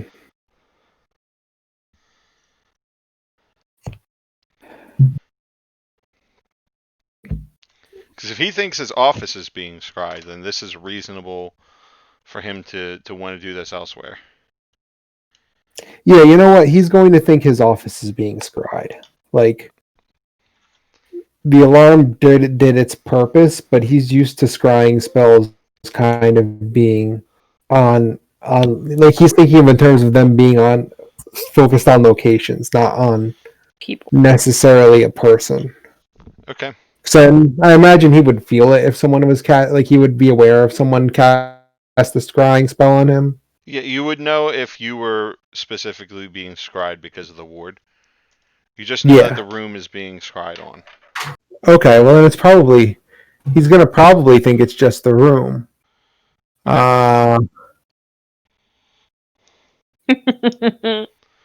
So yeah, so they're gonna go on a drive to the laundromat. This is To the fun. dry cleaners. This is fun messing with Dr. It's like Spectra. the one time you get to metagame stuff that happens when your character's not there. I know. It's also fun to like mess with Dr. Spectra.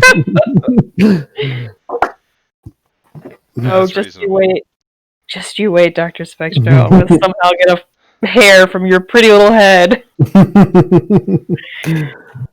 All right, so as they're in the car, now what were your findings? Well, I figured out roughly how how it communicates with other things. I also found out that it has some sort of positioning capabilities. What do you mean? Where it can discern its position, and maybe we can reverse engineer it and to figure out what is helping it determine its position. I believe there's some You sort of mean we could determine the position of the visitors? I believe there's some form of satellite in low Earth orbit that is being orbit that is communicating with it to determine its position. Keep in mind, this is before satellites. Well, this is during the space race, though. The space race happened When in was the 50s, yeah, but I don't think satellites went up into space until Sputnik was not. Sputnik was 57, so You might know It's the definitely concept of a satellite. yeah, it's definitely a theory that this could be a thing. So you're instead of saying like, it's a satellite, you're like, I heard of these satellites. I heard of these. Yeah. Satellites that. Oh shoot! What was his name? The V2 guy. What was his name? Von Braun. Von Braun. I've heard that Von Braun has theoretical ideas of how to put something into space and keep it there. And I believe that that's what is determining. That is what's showing this thing's position. I didn't think the Russians had gotten this far. Jonathan kind of groans, like he has a sudden headache.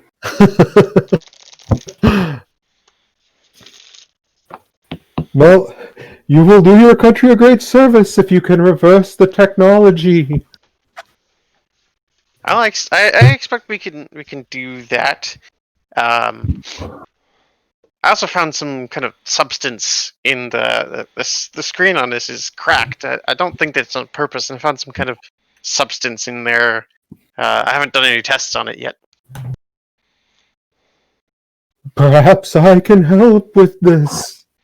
Yes, biology was never my strong suit. And he hands over the vial. Dr. Spectro scries on some aliens. Hell yeah.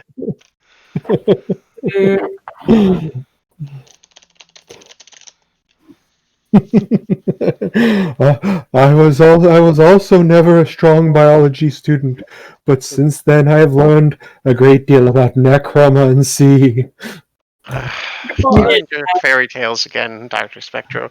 Could we talk about the science here? Yes, science.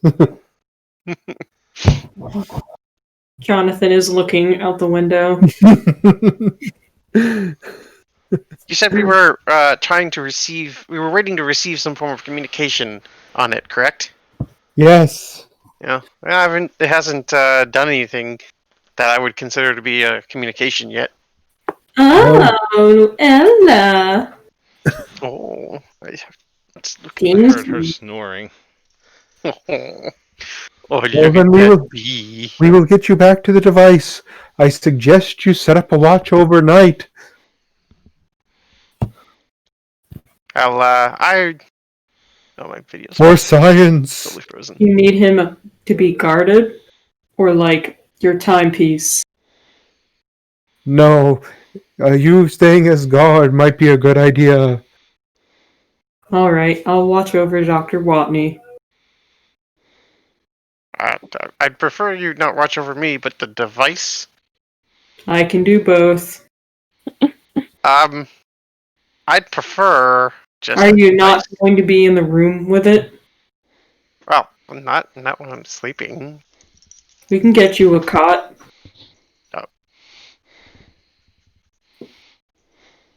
We could just hand it off when I'm done with work for the day. I would like to hold it, yes. That's actually not a bad idea.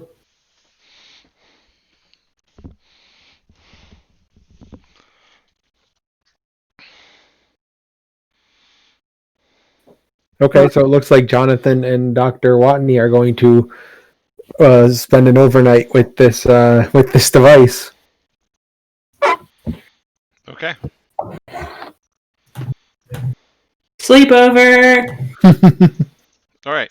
So, Rosa, you caught all of that. Yes. Has it piqued your interest? A little bit. I'm definitely gonna tell Betty about it. Okay. So, what do you think you're going to do right now?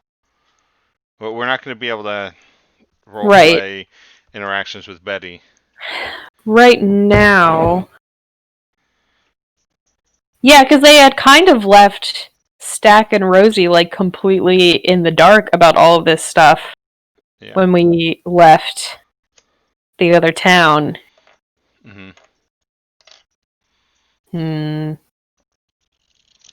I'm like trying to figure out if there's a way I could use this to also purposely scare Dr. Spectro, because that would be fun. Like me knowing about it. Yeah, you could do that.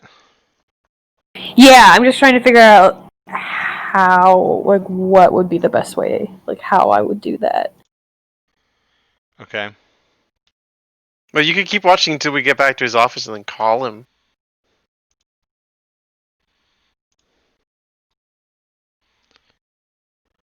That could work.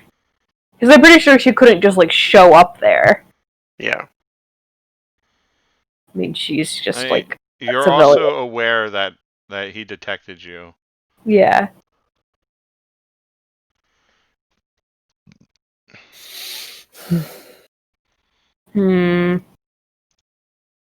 Sorry, I'm, like, trying to think what would be the best way.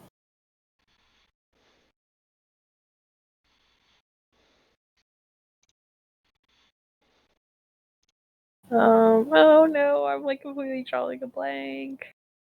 We can get back to you. You don't have to decide right now.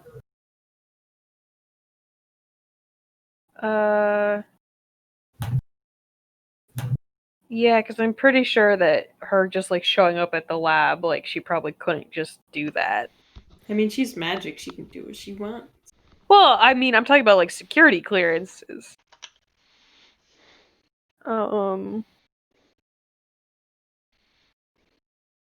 I don't know. I'm sorry.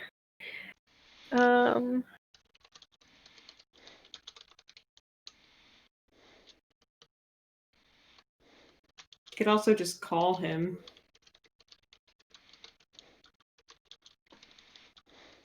Yeah, I think she's gonna call his office.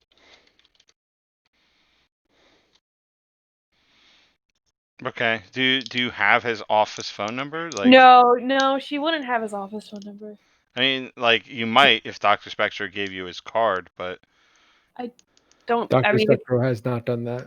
yeah. I mean, could she not call and it's like, oh, please choose from a directory? Not And for like a secret organization. magic. Maybe she could pull on Betty's organization for that. I don't think she has any moves for that. no, I don't. Yeah, Uh, she it doesn't work that way. She can't pull on Betty's strings. Like she hasn't been there long enough to gain contacts and stuff. I'm gonna keep. You do have Dr. Watney's number, I bet. Oh yeah, Dr. Walking definitely gave you his card. Of course he did. Yeah, I think she's gonna call Dr. Watney's office phone. Because she'd know when he would get back to his office. Yeah. Yeah, I think that's what she's gonna do. Okay. Is this at night when we're all there, or is this just like Dr. It's after you drive him back to the office. Okay. So Yeah, it's when everybody's back at work after lunch. yeah. Mhm. So it's afternoon. Yeah, she's gonna call Dr. Watney.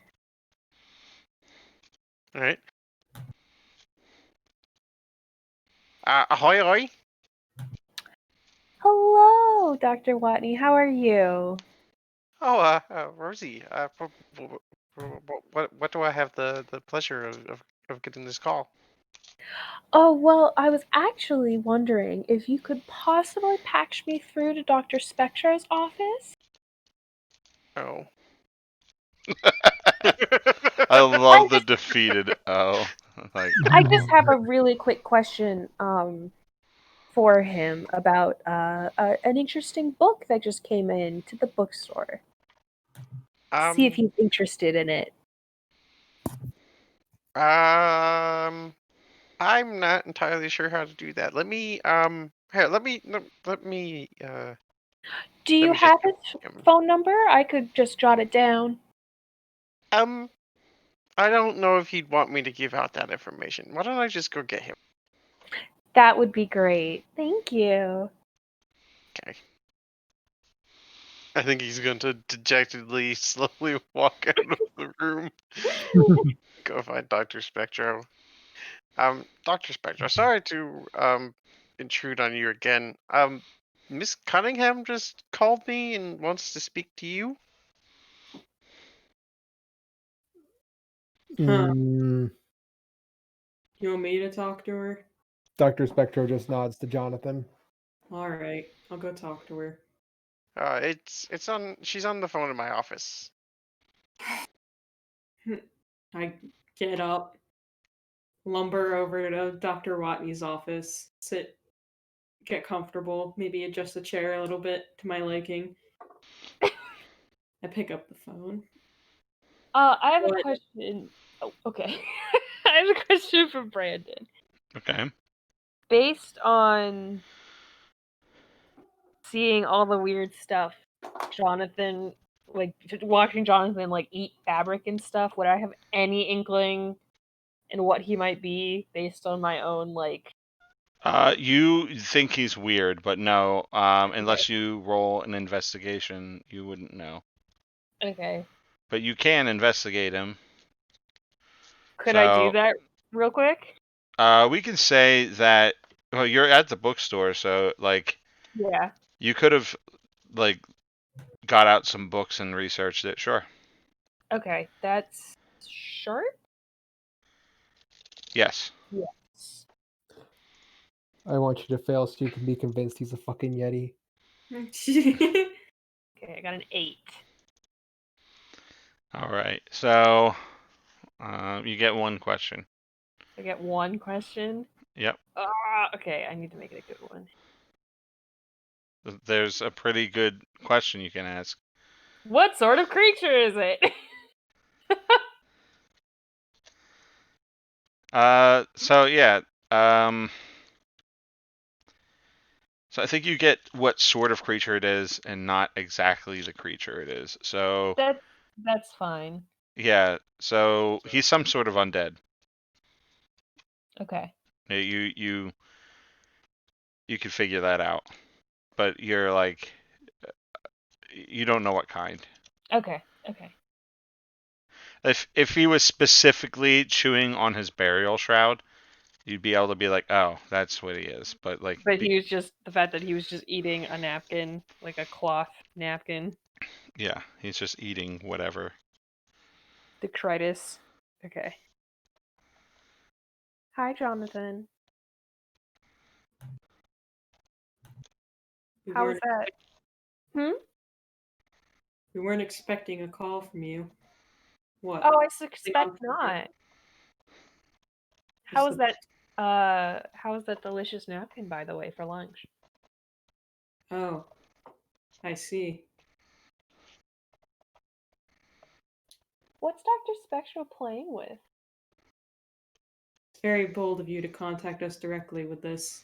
I will give you that. But if you think Why? Dr. Spectro and I are idiots, you have another thing coming. I don't think you're I'm gonna it. slam I'm the just phone curious. down and storm back. Like, I feel like Jonathan, as like a general happenstance, is pretty neutral expression. Kind of like Einan's face when he's not like doing anything. They just kind of like, huh, kind of look. So But he's now, the Undertaker. yeah, but now he looks genuinely pissed. So he's angry Undertaker now. Yeah, he's angry Undertaker. Okay. And look over to Dr. Wadney. Get out! Get out! This is my office, Jonathan? No, we're back in Dr. Spectro's office. Oh. Get out! No! Okay. And when he leaves, I'm gonna slam the door behind him and lock it. Can I go back to scrying on Jonathan? I think you can try to, Yeah. but it's going to be difficult because of the ward. So I Okay. think take a -1. So just pretend like you don't have his hair, basically. Okay. And then if you get below a 10, it's going to hurt you again. Okay. Yeah, I got a 7. Yeah, so it hurts you again. Just But one harm? yeah, and it's the same thing. You can't get any audio on it. Okay, that's fine. Like maybe Do you're I not know- used to using components from undead creatures. Yeah, that could Do I definitely be. know that you couldn't hear it and that you could just see, or do I just know that someone's attempting to scry? You know somebody's attempting to scry. So what you definitely know about it is the person would have to be very determined or strong in order to not basically collapse when the scrying begins. Okay. Okay, so as soon as Jonathan comes in and gets into the office, I'm not gonna do the voice because my throat's starting to hurt a little bit. Okay. Someone very strong is attempting to scry at us. She's scrying on me, or you, and it's that fucking witch that works at the bookstore. She just called here. She's been watching us all fucking day. At least it's not Mr. Vice. And we're just gonna let this happen? We're just gonna let her do this? Of course not. Could I roll weird to try and banish Yeah, crying? yeah, Okay. absolutely. Do I give him a high five of magical assistance? You can try, yeah.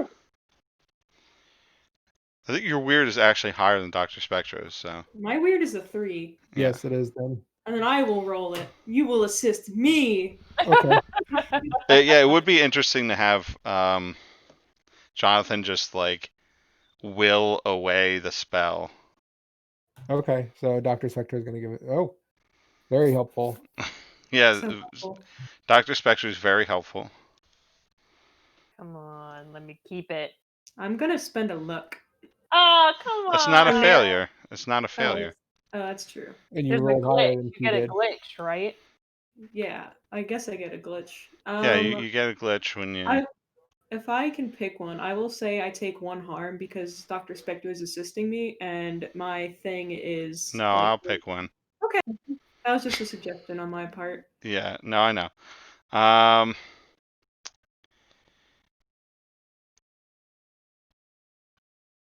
So I think your effect has a short duration. Like you banished the spell, but it's not gonna it's not gonna last for super long. So if she tries again, you'll have to banish it again.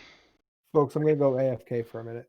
For Okay. narrative purpose, I want to say what happens is that Betty's like watching, and like she sees Jonathan kind of turn and look up at her. If this is like an aerial view, and like you suddenly like can't focus as the sound of like a church bell ringing like very fucking loudly and frequently fills her ears. And there's like a peal of thunder that basically fucks up her focus so that she can't do it anymore. Okay. So you can't have a conversation with Ray's character for Ray's not here. So why don't we take a 5-minute break? That was perfect. I was actually going to ask for a bio break. Yeah. So we'll reconvene at 9:50. It's Okay, nick cool. time.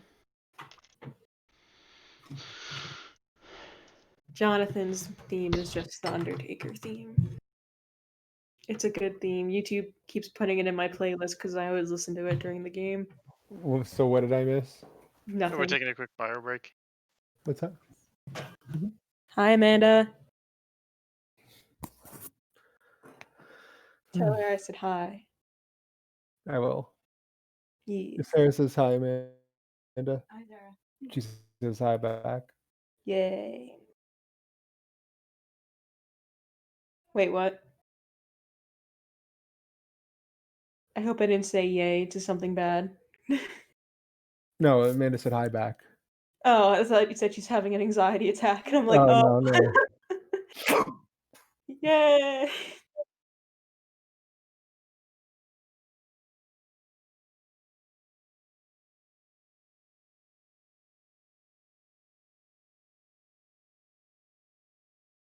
All right, well, if everyone else is going to the bathroom, we're going to do the same thing.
Hello, is everyone back? Is anyone back?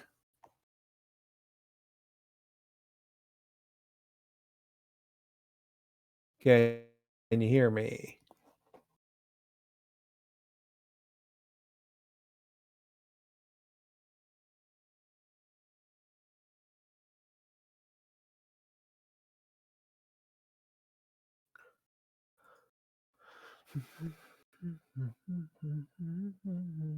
I'm back. Hey, You know you got kids when you have Cool Whip in the fridge, and when you open the Cool Whip, it's got finger marks all over it from some asshole putting their hands in the Cool Whip. oh man, What? one of Minnie's kids was just raw dog in the Cool Whip. Oh god. They're We've all just been eating with their fingers. We've been there. Yeah, I mean, I'd rather. I don't know which one's worse. Because if I got like whipped cream in a can, they'd put their mouths on it, which is why I got the Cool Whip. And then I figured they would like use a spoon, but they're not using a spoon.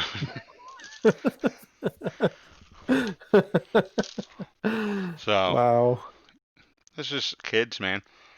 Did I tell you about when we had chocolate chip cookie dough ice cream and somebody ate all the cookie dough pieces of cookie dough out of it? So what? They just cookie dough ice cream, and they just ate all the cookie dough out of it. Yeah, out of the ice cream. I feel like Logan did this. He did. It was definitely him. Did he admit to it or no? Yeah. Well, see, Logan has this perfect tactic where when he gets caught doing something, he gets so scared and nervous, which there's no reason to be. I've never been hard on them over stuff like that. But he goes, and then he can't speak, and like he just freezes up. So like it's either get angry and shout at a child who is panicking, or be like, all right, just go away. So like you don't get a lot of confessions out of him because like he doesn't know what to do. He just freezes.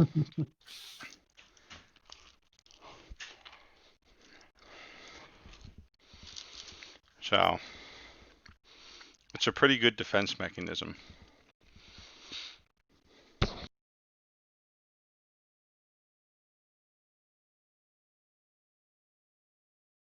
Oh man, the Spooky has so many fucking good moves.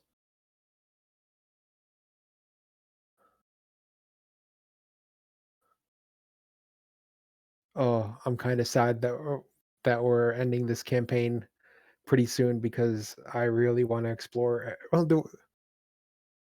Or would we possibly ever come back to these characters? I'm not sure. All right, because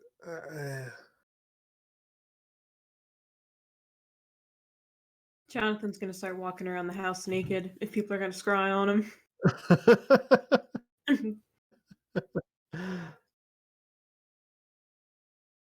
All the 60-year-old ladies in Dr. Spector's neighborhood gonna be fainting.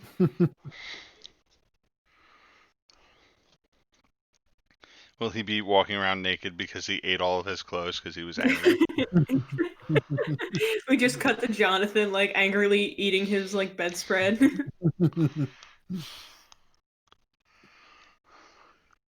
Cue Dr. Spector getting the squirt bottle. I like how opposite this campaign is to the other campaign. We have like this campaign with all these loving and like people who are connecting and finding out new things about each other and working together. And now this campaign has got at least two factions, looking more like three.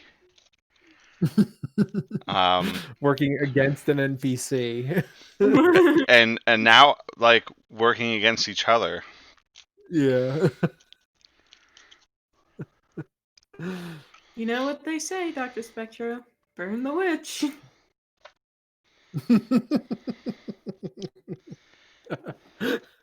Although I feel like You can lead a witch to fire, and you definitely can make her burn. I've seen it. I don't know how Suddenly, often. Jonathan is very excited at the prospect of a witch burning.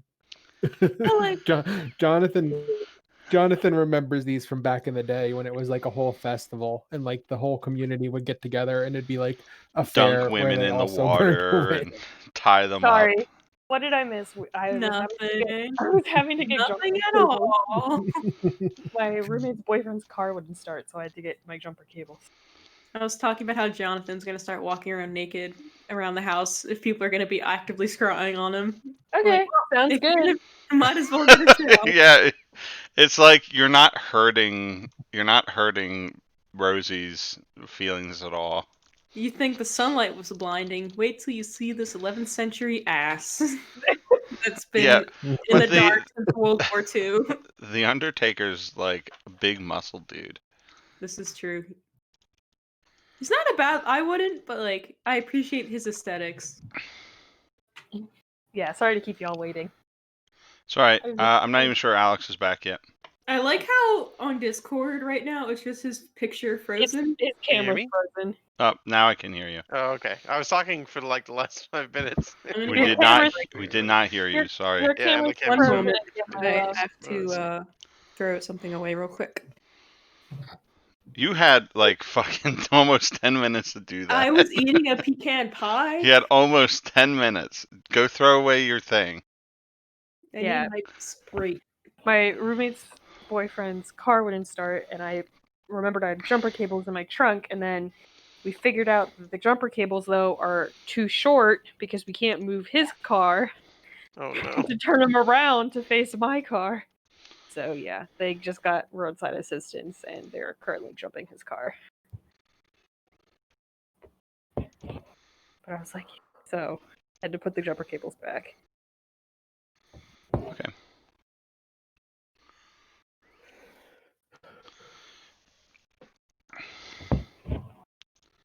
I'm excited. I actually quite enjoyed Jonathan loudly yelling that Rosie's a witch. That's fun. Even though she can't hear him loudly yelling that. I like how fucking brazen Rosie is to just tip her hand like that. Like, I'm gonna let y'all know it was me. Fuck it. She's curious now. She wants to know, like, Well, Dr. Spectro is like, oh, I wonder who's back. scrying on me. It's probably Vincent. Vincent's probably hired somebody to scry on me. And he might still think that. He might still think that Rosie is hired by Dr. Price or Dr. Weiss. But it's just like, I'll confirm who is scrying, not only by calling you and saying I know all the stuff you're doing, but by pretty much telling you that's what I'm doing. I don't know. It was like the idea of like unsettling Dr. Spectra seemed very also fun in the kinda moment. Get the vibe from Rosie that like not that she's new at what she does, but she still feels like she's a big fish in a pond when that's not necessarily the truth. I feel like Rosie's playing a different game than you guys are playing. You guys are in like the government subterfuge game, and Rosie's in the I don't give a shit. I can kind of do whatever the fuck I want. Rosie's kind of trying to mystically T-pose on us right now, I think. And like she's doing a good job. A lot of people are dunking on Dr. Spectro today. I think like it's kind of like he just got dunked on twice in the same episode. I think it's kind of well, like he got dunked on hard by Vincent Price. I don't think he got dunked on so much by Rosie.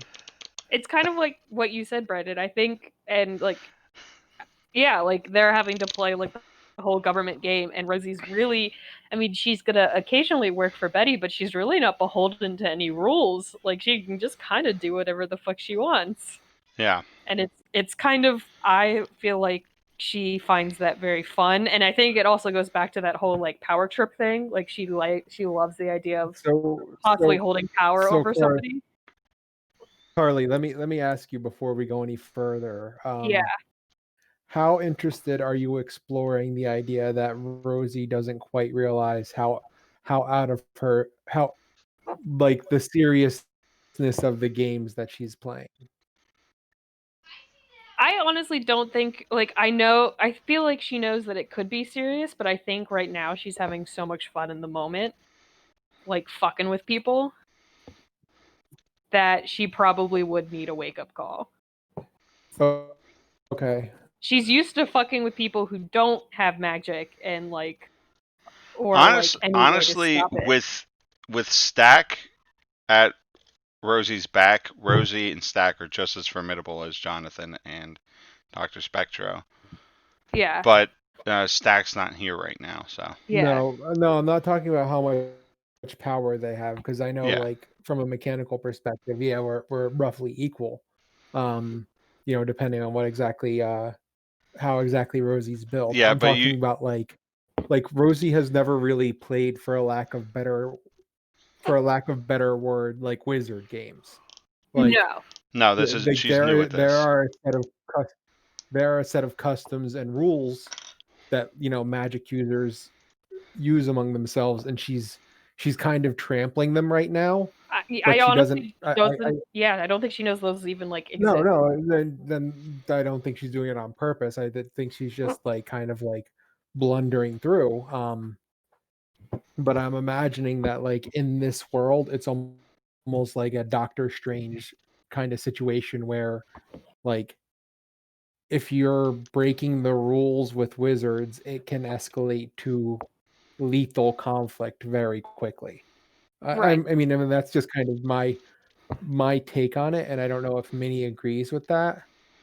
I think it depends on the wizard. I think it's probably well known that it could get to that point, but I don't know that it's a rule. They're not universally Yeah, bloodthirsty, but it's I think kind of there's a fuck around and find out aspect to magic. it's almost like dealing with people who are I want to say gangsters, that run peripherally to gangs, where they might not fuck you up, they might just kind of ignore you, Mhm. they might let you off with a warning, or they might decide to make an example of you. You never fucking know. Yeah. I kind of figured it's like Right. that. Okay, so if you want to play with that, we can play with that, because I'm not trying to bully the character, but I also think I think Carly I herself also is think welcoming retribution. I think yeah. Carly has knows that you can't fuck with somebody without getting fucked with back. Yeah. Okay, I just Like, wanted to make sure. yeah, that everyone even- was on Get board. player consent before you Yeah, start. even if Rosie doesn't know, I think Carly knows. I'm Carly the player is totally fine if Rosie is being is basically fuck around and find out with magic, and Dr. Spectre is I'm going to teach you a fucking lesson, don't do this shit. Rosie, I think, as a character is literally having a bit of a power high and is enjoying messing with other people because it makes her feel really it feeds into that addiction of power. So, but I mean, I'm totally open to it. Good job, everybody. We can all play dark characters. Yay! Yay! Okay, so whenever we're ready to go, I'm ready to go. As long All as you right, don't well, kill her outright. Oh yeah, No. Yeah, we're good. Okay, cool. All right, where were we? I'm ready to fuck around and find out. What's Dr. Watton doing? We kicked him out of the room. That's right. And we're being spied on. I think he's just kind of sitting around. I think he's doing his normal work, but also has the phone still in his pocket. Okay. Jonathan is doing his breathing exercises in the corner. Pretending to breathe exercises. Just Remembering to breathe exercises. Just wait. She might try again. We'll see.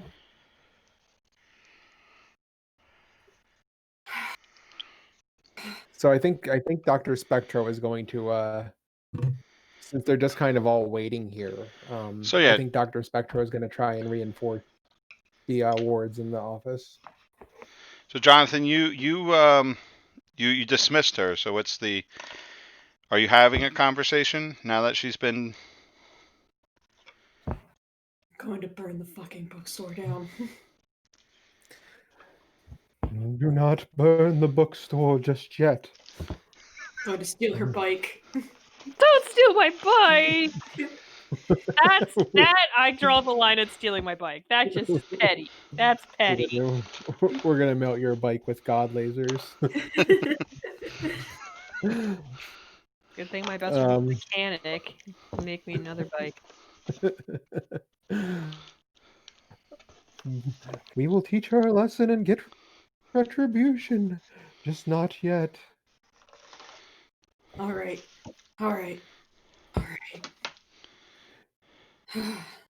Help me reinforce the wards in the office. Right. All right. Do you want to roll to assist me or? I'm No, gonna roll this. I don't Oh, think go you ahead. guys need to reset the wards. The wards are working. Okay. She's just that powerful.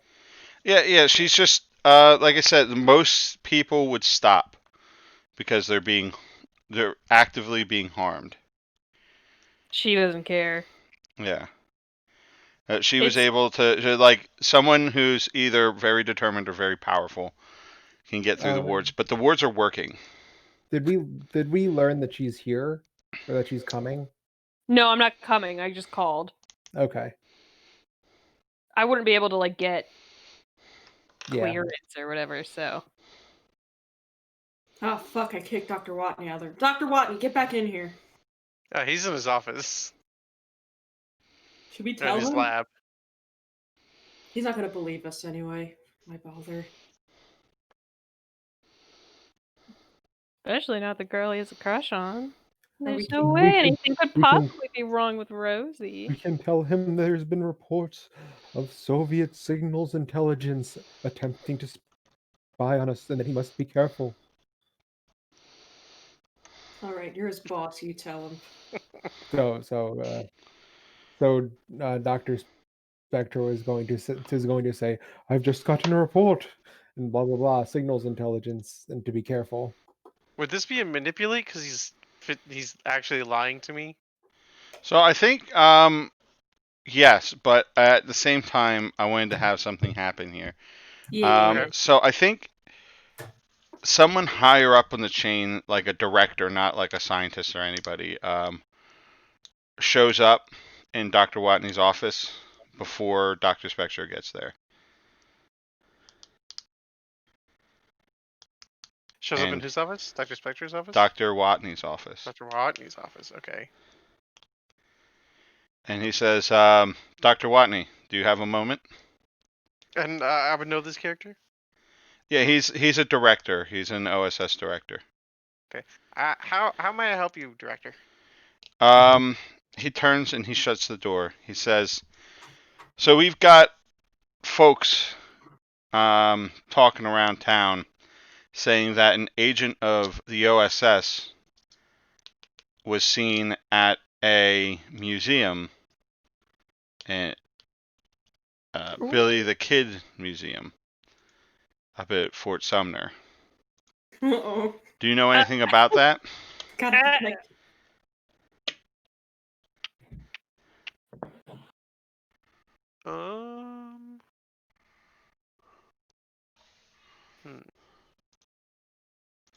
I don't think he would lie here. Okay, you don't have to. Yeah. There was a report of some Soviet incursion there, and Dr. Spectre and I went to investigate. We found that there were indeed some agents, and Dr. Spectre handled it. You'll have to talk to him for more details on the situation. Right. But did you tell civilians that you were an officer of the OSS? I don't think he did. I think You Stack did. you yelled it. Stack did. No, you yelled it Oh, from right. the door when you couldn't leave the door that you were that you worked for the government. You had to provide proof to get them to do what you wanted. Oh, the owners. Yeah, the owners. Right. They did talk to Stack mostly, but But I took down that you had said that you Yeah. worked for the government.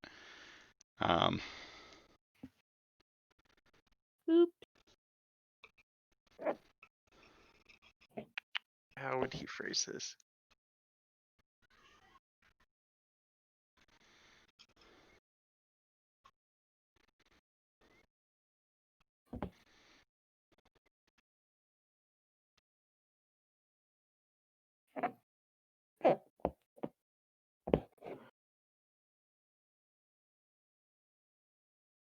It was a fairly tense situation. I don't quite remember everything that happened. I'm not exactly a field agent.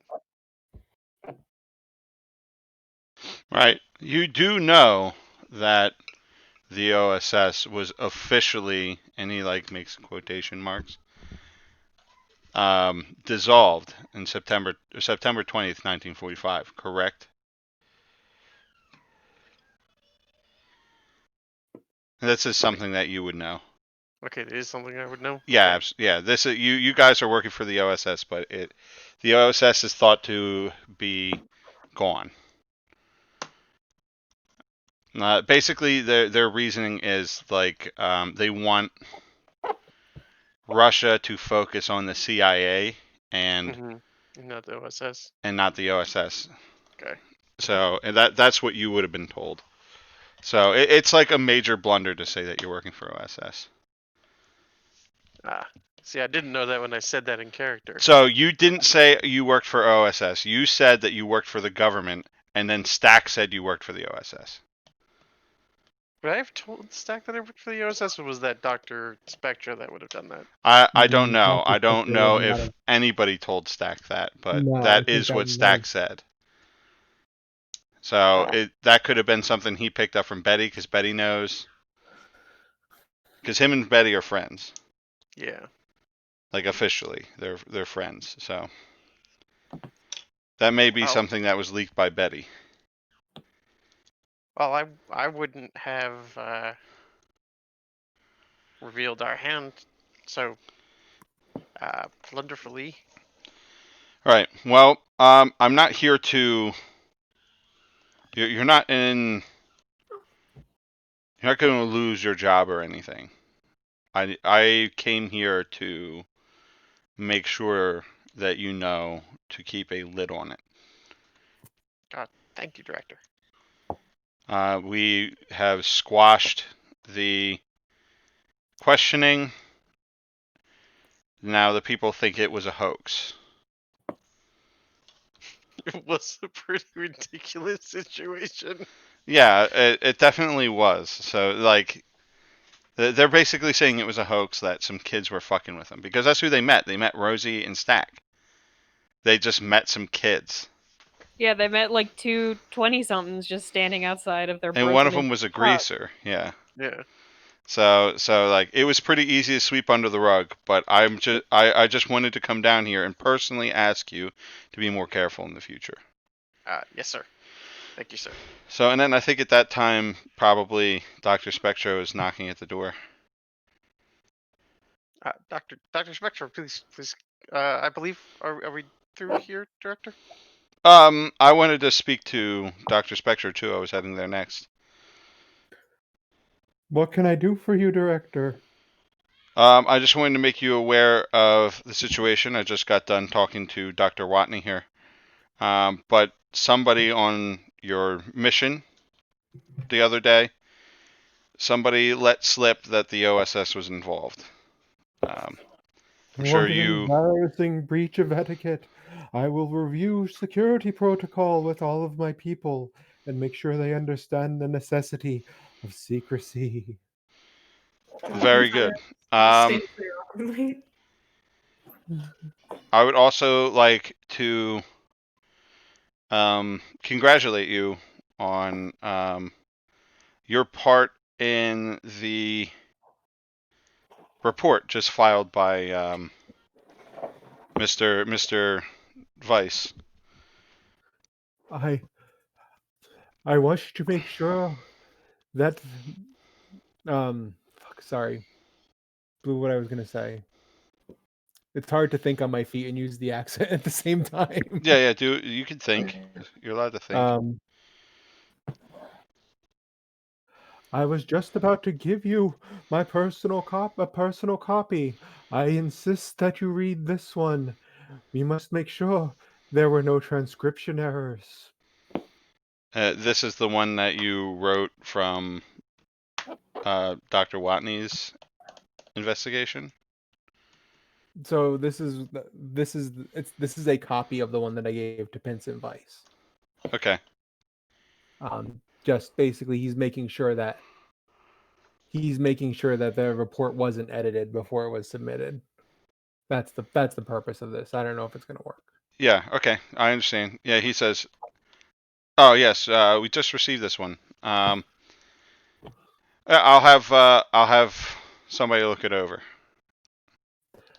Thank you, Director. And he turns to Dr. Watney and he says, "Good work out in the field. Just don't slip up again. And from now on, you'll be answering to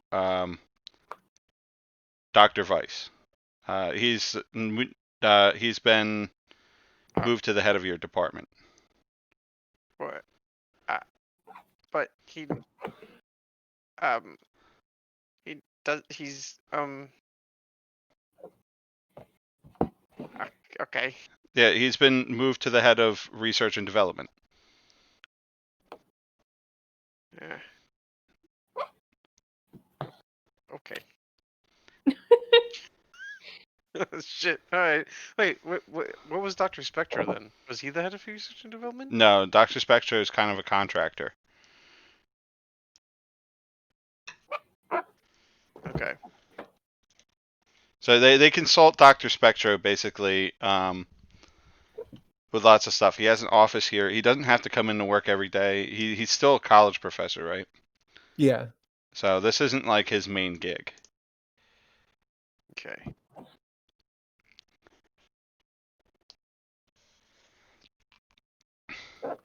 Yeah, he was just like orienting you. So like. Yeah. All right. Well, this is going to be difficult. Yeah. So, and then he says, "I'm excited to see what you can reverse engineer from that piece of alien technology that Dr. Vice mentioned." Yes, sir. Definitely aliens. Yes. Yes, he said he's got you.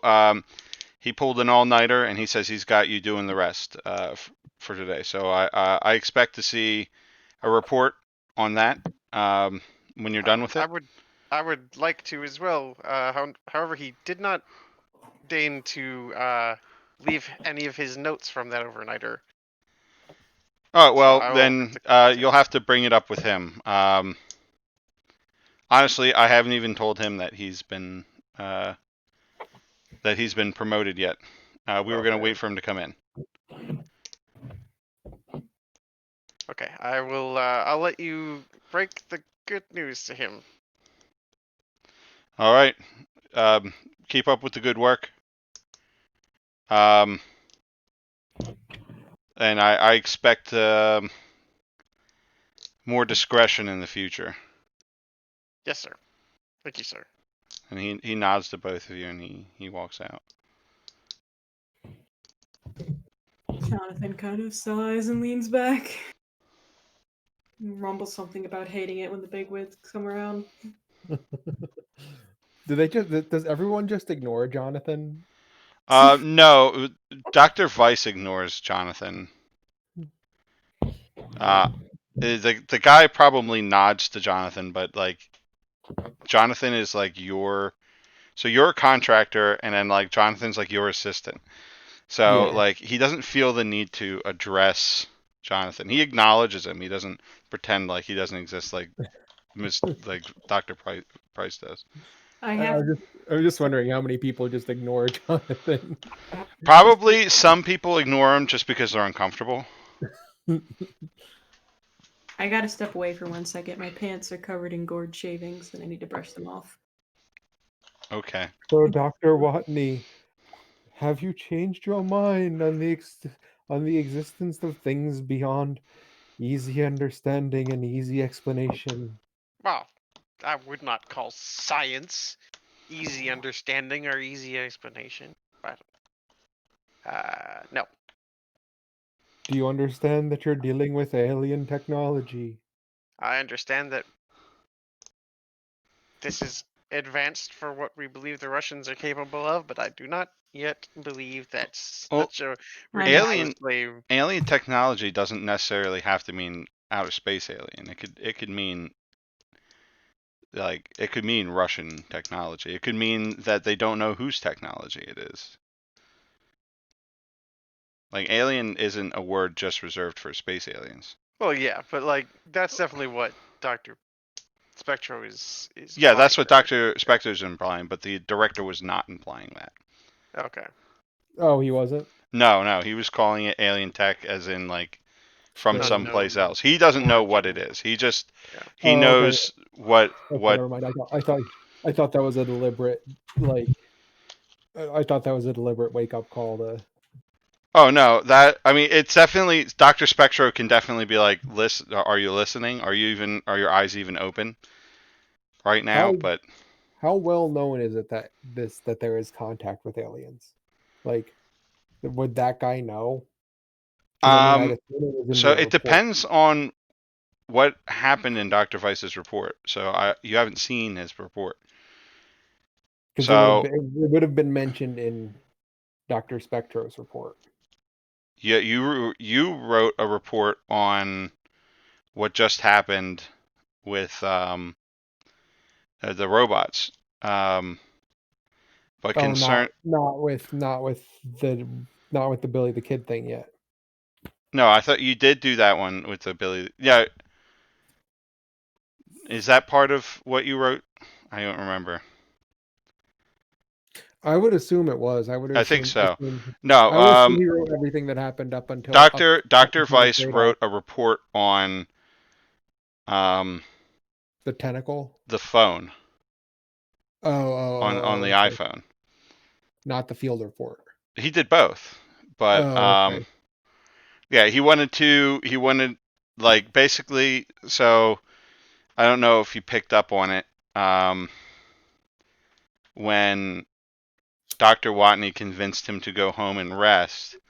He smiled and said, "Yeah, that's what I'll do." And then he immediately went to write a report out on that object to get that in as soon as possible,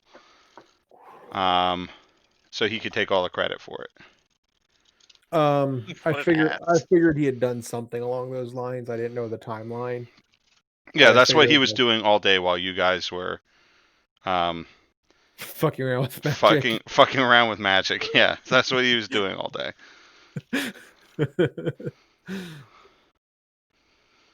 So if you guys had actually went to fuck with him, like it would have stalled him too. Like, but you decided to back off. So yeah, basically that's something that Dr. Spectra could probably figure out. Yeah. And yeah, he definitely edited your report to reflect better on him, but he didn't like change it. Like so, it's that guy probably is aware of your explanation of events.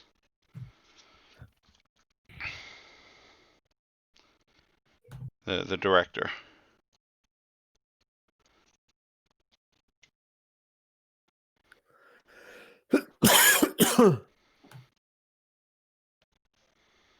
So yeah, he's gone now. What are Well, you guys doing? I hate that. I hate Dr. Weiss. I don't know how well this is going to work out. You will make it work, or you will not. It is the nature of working for the government.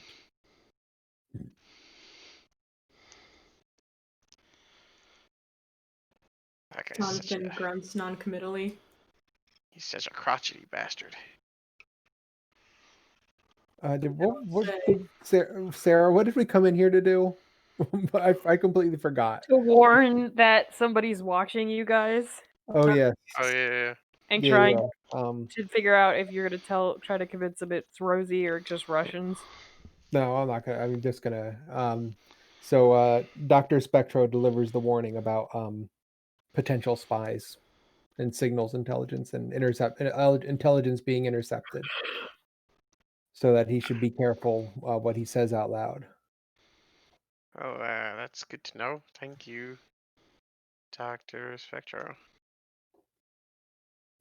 And he'll also add about and be careful what you say when you're on the phone. Ah, yes. And he Well, will say without lying that he recently discovered that his house had been bugged by hostile entities, which is 100% true statement. Yeah, you're not lying.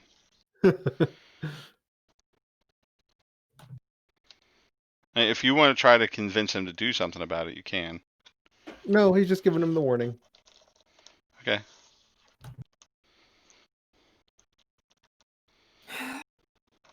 Okay, so I guess we're just gonna kind of hang around here and see if anything happens with this device. Oh, you know what? I forgot to roll my it's fucking late for that. Yeah, so I don't know. You can Do roll we it want to now keep... if you want. Well, I was gonna say we're probably gonna wrap up soon because it's Here we are. 10:30. Yeah. So why don't I do it at the start of the next game? Okay. Yeah, I can't remember everybody's thing they get to do, so. No, it's completely fair. If I don't get to do it, then it's on me for wasting the point on it. Yeah. All right. So what is Rosie doing?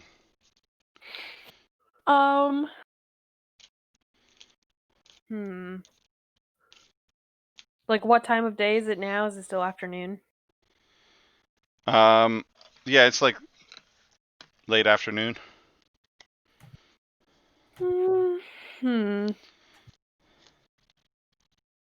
I don't think she would try to scry on Jonathan again in the office.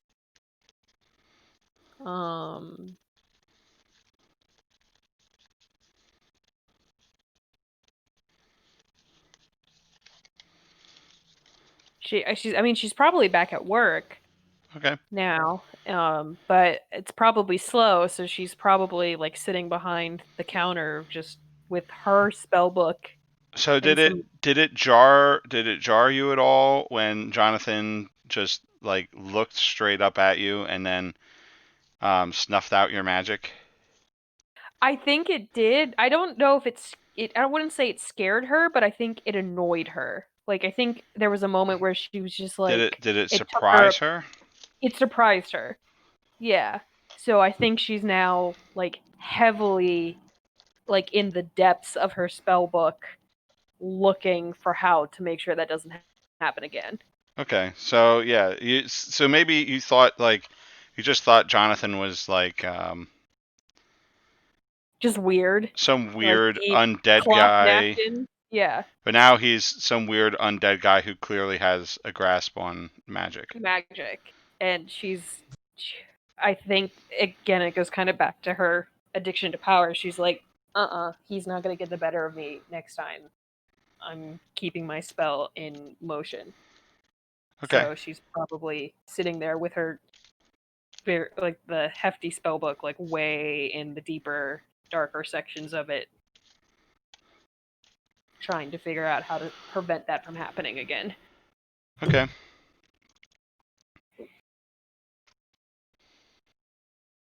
All right. So yeah, we'll probably wrap it up here. So everybody's characters have like it's been a big day for everybody's characters. Yeah. Yes, it has. So, yeah, we'll I'm gonna end the stream here. Thank Phil for watching. Yay, Phil! Did he comment at all? We missed you, buddy. He commented once to say that I was quiet. Oh. I messed with the sound stuff to see if I could fix that.